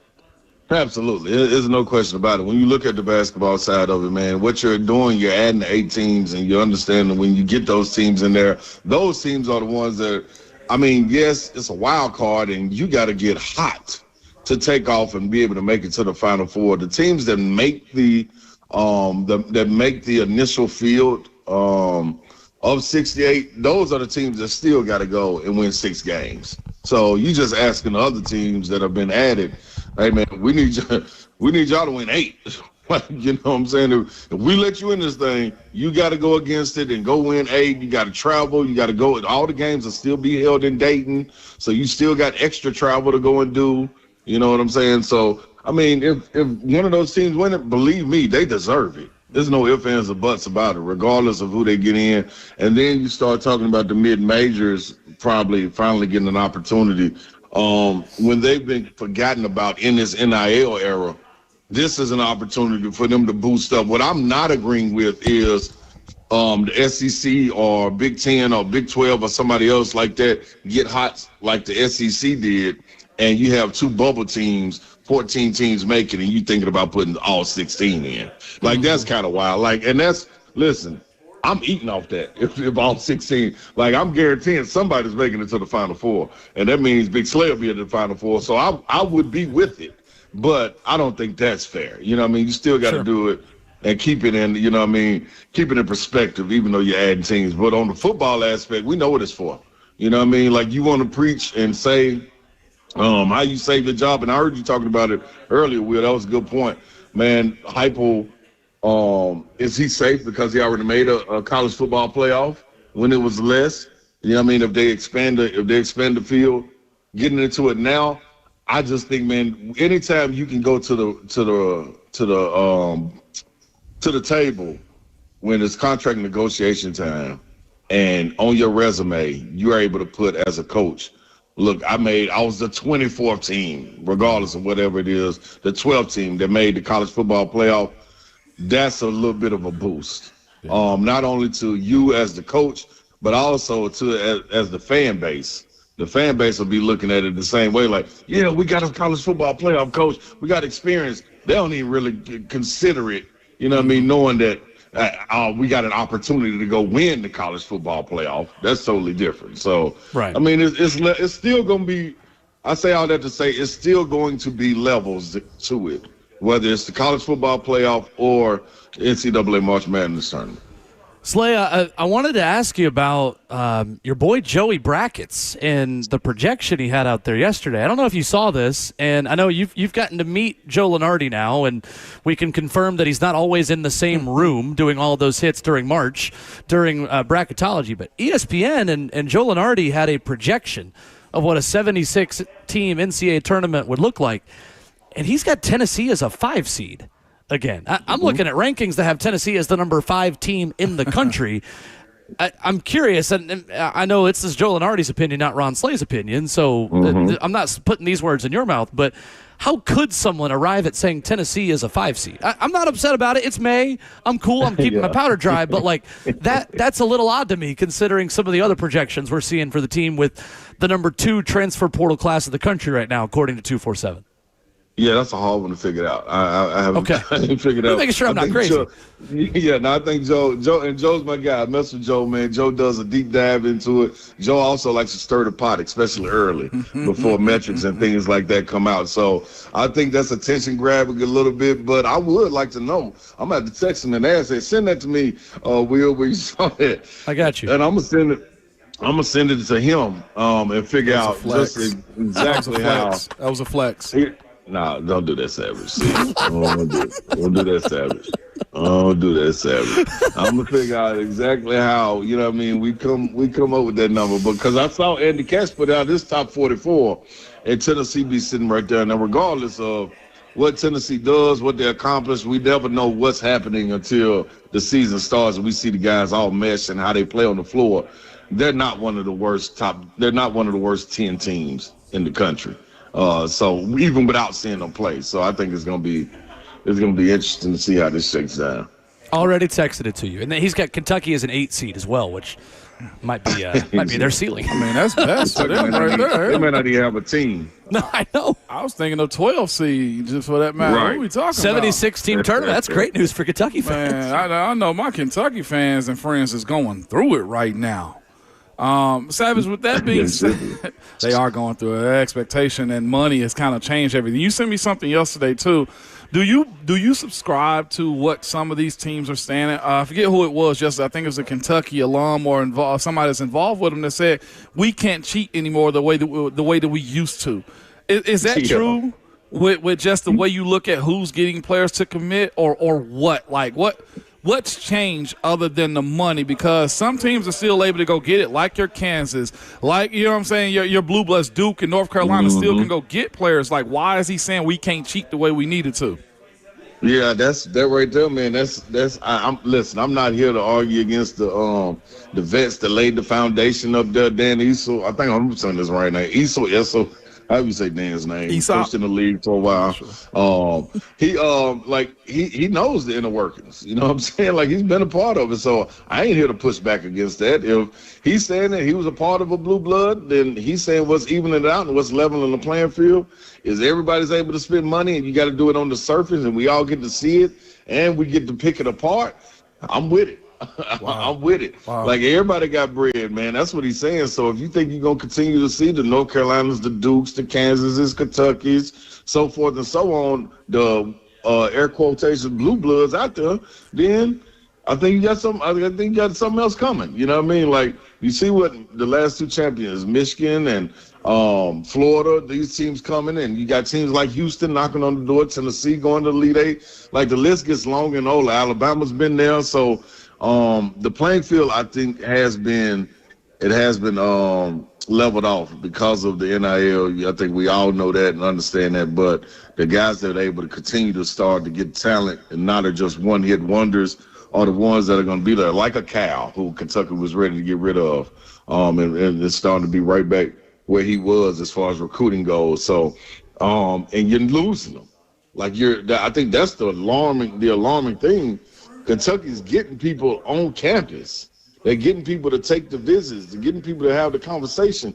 But you can't get anybody to commit. That's the startling thing in this. Like, that would never happen. If all things were even, money was even, like the school environment, championships, whatever it was, like what was supposed to push you over the hump was your brand, and that beat Kentucky, Big Blue Nation, and it's not pushing them over the hump. So that's tough, man. That's a tough pill to swallow for people that came up in that era when all they were doing was winning. You said Kentucky's name, or matter of fact, you just threw UK up on a piece of paper. Everybody knew exactly what it was, and everybody was going to come running. It's not the case anymore, man.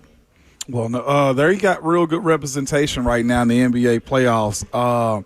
Savage, when you look at the way this thing is kind of shaping up, one thing I would say for the people that aren't watching it at the same clip that you are or anybody else that love the NBA. It is physical. They were playing football last night with Detroit in this Cavs game, man. What are you seeing right now in the NBA playoffs as it continues to deliver each and every night they're delivering? I love it. We had our guy Darrington call in, who calls in on all the shows, or avid listener of the Zone, and he was saying that, man, what would my takeaway be from the NBA playoffs? And immediately, man, I was like, dude, like I'm aggravated by watching teams play the same way. That's the aggravating part. Like the offenses ran. I did see J.J. Redick running plays last night, and that was great to see. Not just seeing guys get the ball, space the floor, somebody act like they're setting the screen, do a ghost screen, run through, try to screen, get a matchup, pass the ball back, then everybody just go one-on-one and penetrate and kick. Like I'm tired of seeing that, dog. That's not basketball right there. That's why I think the brand in college is much better than that of what's in the NBA, even with the stars. Because if the stars get in foul trouble, then who you running that for? Yeah. You know what I'm saying? That's the one thing. The second part is the physicality. I'm loving what the officials are doing, man. Swallowing the whistle. They're not calling all that flopping stuff that you've been able to sell and get through the regular season. They are actually separating the regular season from the postseason. And you can see it no matter if you're the star or not. They're not calling the things that you've been able to get called. You look at Donovan Mitchell. He's not been able to get to the foul line as frequent as he was during the regular season. SGA, even though they had a little lapse in it last night, I thought it was a little uneven for the Lakers down the stretch as far as the calls they were giving. I think they're going back to the early 2000s, late 90s. Like everybody played tough. Man, hold your own ground. You know what I mean? Let's see who can do it. Like, you're not selling anything. If it's any question, we're not blowing the whistle. You know what I mean? And if we blow the whistle and it's egregious, we'll go look at it. But other than that, man, play on. Let the players figure it out. I think it's in a great spot right here. This is some good basketball as far as the physicality that we're getting to see. Is like the way the Pistons are treating James Harden, is it because he is a flop merchant, I would call him, during the regular season? He's thinking is that the way they're playing him a result of, nah, chump, not now, not against us, not against Detroit? Yeah, I think it's just James Harden. Like James Harden, and he just ain't really lived up to who he needs to be. He had that 3-year run, man, where, he got an MVP, you know what I mean? He was changing the game by being able to get guys reaching in the cookie jar, being able to shoot, get the fouls, lunge his body in the guys. They kind of caught up with that. Yeah. And nobody's buying it anymore. So that sitting there dribbling 6 times to do a step back into a 3, nobody cares anymore, Beard. Like, he's still potent and can still get it going. But the same effectiveness that he's played with in the past, that just ain't happening, man. Plus, it's like he's a little slower now. I mean, he's a little older, so he's the only one that hasn't evolved his game. Like, if you get older, you start going to the post, he's still trying to play like he's 28, 29. So that's a problem. Best player on the court last night, in my personal opinion, let me know if I'm correct on this, but UK's Cade Cunningham.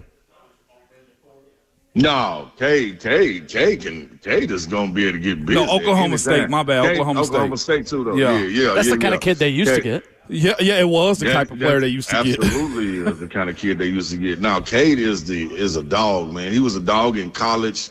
He's a dog coming into the league. There's no ifs, ands, or buts about him. Come from the prestigious Mount Verde Academy when they were rolling. Like, it's man, the dude can go. Cade is going to give you every single thing. Like, and they're playing with less talented guys offensively, and they're still able to get done what they're getting done because of that physical state that they're playing in. Kind of the moniker of that old Isaiah Thomas, Joe Dumars teams, Ben more so like Ben Wallace and them, like just locking in on defense. Like, they ain't messed up with making, if they can keep you under 94 points, 93 points, they cool with it. Like, let's get it on. Let's make this a dog fight. And they cool with going in there. And if K need to go score 45, he cool with that too. Also, only NBA team with 2 Vols on it, the Detroit Pistons, if you need a rooting interest. Yeah, does anybody want to know? Sold. Yeah, Dog Connect did get in at the end last night. That's for everybody. That was when they threw that mug straight in the stands as soon as he got in. I don't know. They got to get DK out of there, man. They do. They hurting DK, dog. They hurting my guy. Wherever Dalton Connect goes, I will go. As a diehard Hawks fan, I don't know. Being down 50 at halftime, then we're bringing out rappers to do performances down by 50, trying to get everybody to swag surf with tears in their eyes. I don't know if I can continue my Hawks fandom after that. So yeah, man. It's rough out here, man. Rough out here. Ron Slay, Fridays at 9:20, weekdays 3 to 6 on your television sets, pretty much every day as well at this point. He's everywhere. And Adam Dickens in Murfreesboro today. That's all we got for you today, Slay. Thank you, sir. Man, I appreciate it. Crew, keep being you, dog. Phenomenal job today. Phenomenal job today. Get out of here. Keep pushing, brother. Don't listen to the outside noise. Keep on rolling, brother. Thank you, Slay. We'll talk soon.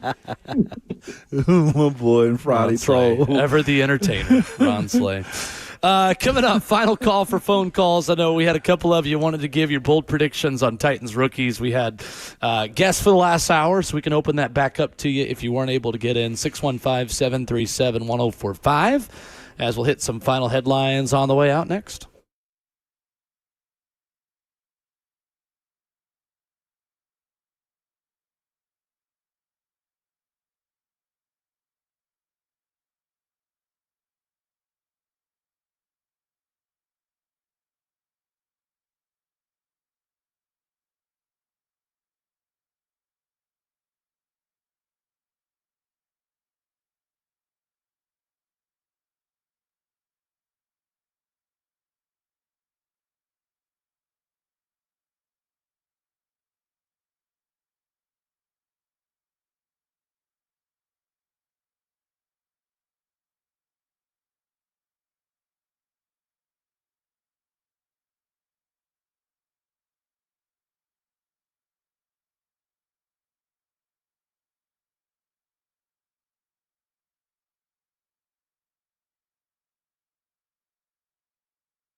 What's up? It's Will Bowling. If you've been putting off that Mother's Day gift, well, you're running out of time, first of all.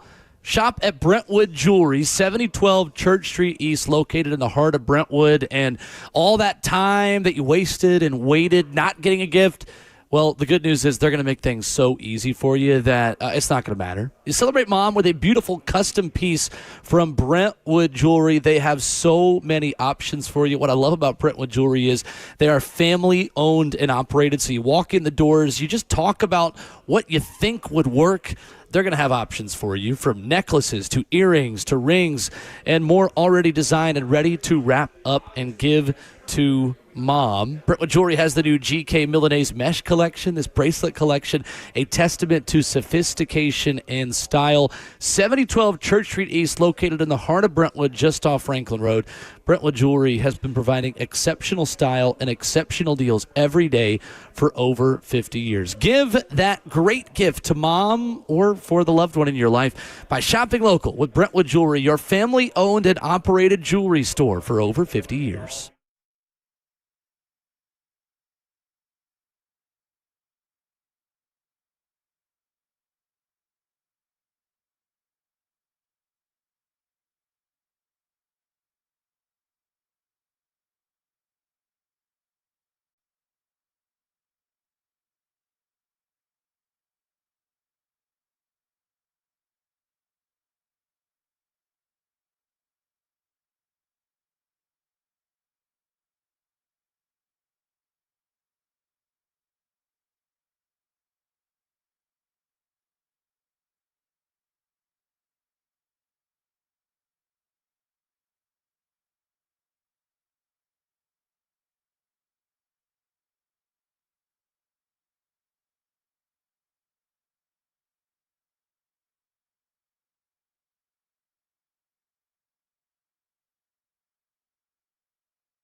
We're wrapping up the show on Ramon and Will. Ferris Days at Dickens Turf and Landscape Supply. Not over by any means. You can head down to C3HL at Dickens Turf and Landscape Supply in Murfreesboro. DickensSupply.com, the website. Great advice, parts, products, and all of the things you need to make your lawn look the best in the neighborhood. It's been a good time out here, Ramon, as always. I've had a blast out here in Lebanon, man. You hear me? It has been a good time. Well, we're not in Lebanon, but I'm glad I'm glad you enjoyed it. That's on me. You see, I forgot where we at right now. That's okay. I've had a ball today. This show has been the fastest show I think we've done in like the month of May in a very long time, which leads to it being good conversation. That's true. Dialogue and Justin and Ron going at it. Like, it's been a wholesome day today. Who's Ron? Savage. Who? You're right. You're right. Slay. That's Who? not me. I know. Savage. Who? Ooh. Got an owl over here. You hit him with the who. All right. I love this for you, Hawk. Tomorrow night we'll kick off pregame coverage at 7:57 for Nashville SC and DC United. That's what I'll be doing this weekend. Going to head to training after this. Be ready to call that one tomorrow night. Braves-Dodgers this weekend. Something to watch late tonight. LA. Tennessee and Texas on the diamond in Knoxville. Tennessee probably 2 SEC wins away from feeling comfortable about its position in the NCAA tournament. They got a couple weekends left to do it. Yeah, and that's the thing, though, too. If their pitching gets to where they want it to as well, they got an opportunity. You can never just be out on Josh Elander and what he's capable of with this team. They got a lot of talent. And you know how it is sometimes. You hit the tournament, man, and you just going to run. I hate it for our Lady Vols softball team, though, man. They took a bad one the other day. Shouldn't have lost. That was a bad call in that game. That should have been it was a check swing, and it was most definitely a swing. And the umpire didn't call it the other day, too. But both teams got opportunities in the big tournament I'm looking forward to. They do. Honestly, a lot of really good Tennessee softball teams have gone one and done in the SEC tournament. For whatever reason, that's a program that's really struggled in that tournament. This should have gone their way. Now, again, they couldn't get their bats going the other day as well. That's often the problem for them in the months of May and June. Yeah. But with a tighter game, maybe it would have been a little bit more competitive and put a little bit more pressure on, who was it? Was it? Ole Miss. Ole Miss, yeah, it was Ole Miss. I think they lost the series to Ole Miss as well this year. They did. They sure did. Just a bunch of if and buts is what we're talking about right now. Candies and nuts. We didn't even really talk about Carlin Pickens going number 1. Yeah, I know. The other day she did go number 1, man. She was drafted number 1. Had a nostalgia room that she was drafted in as well. Had old Peyton Manning behind her and everything. Saloon 16 in the Graduate Hotel. That's where they were. I've stayed there. That's a nice place, too. Mm-hmm. And I kept the key cards, too. It is. Yeah. Did you ever keep room key cards? Yeah, all the time. They're pretty cool. They had I got a couple of them from Titans this year in my wallet. You do? Still. That's awesome, man. I always do. I always have one spot for my most recent hotel key card, and then when I stay at a new one, I throw away my old one in the hotel, and then I just keep the new one. Because I'm lazy. It's the way my brain works. Do you turn in key cards every chance you check out? Maybe I can count on one hand the amount of times in my life that I've done that. Okay, I was just wondering. No, I've never. I'm not like a checkout person. I just kind of leave. Oh, really? Always. Yeah. You always return. You check out of hotels? I just go up there and see you. Really? Yeah. Oh, that's You're nice. a better human being Every than me. hotel I've ever been to. It's very nice of you. That's absolutely not an issue. Back at it Monday morning, 6 a.m. Enjoy your weekend. Go get outside and frolic a little bit. Go find a field or a pool and have a beverage and relax. Oh, big weekend, Mother's Day weekend. I'll say this. I'll get a little tight with y'all real quick, man. As somebody who's without their mother and misses her daily, do something for Mother's Day and your mothers. Don't just pack it in, as I've been telling you. Call them. Go see them if you can. Buy them something, even if you ain't got all of it. Or just cook for them. Call your people, though. Have a random conversation, as Will say. Go frolic this weekend, but make sure mom is took care of. Love you all, man. Peace.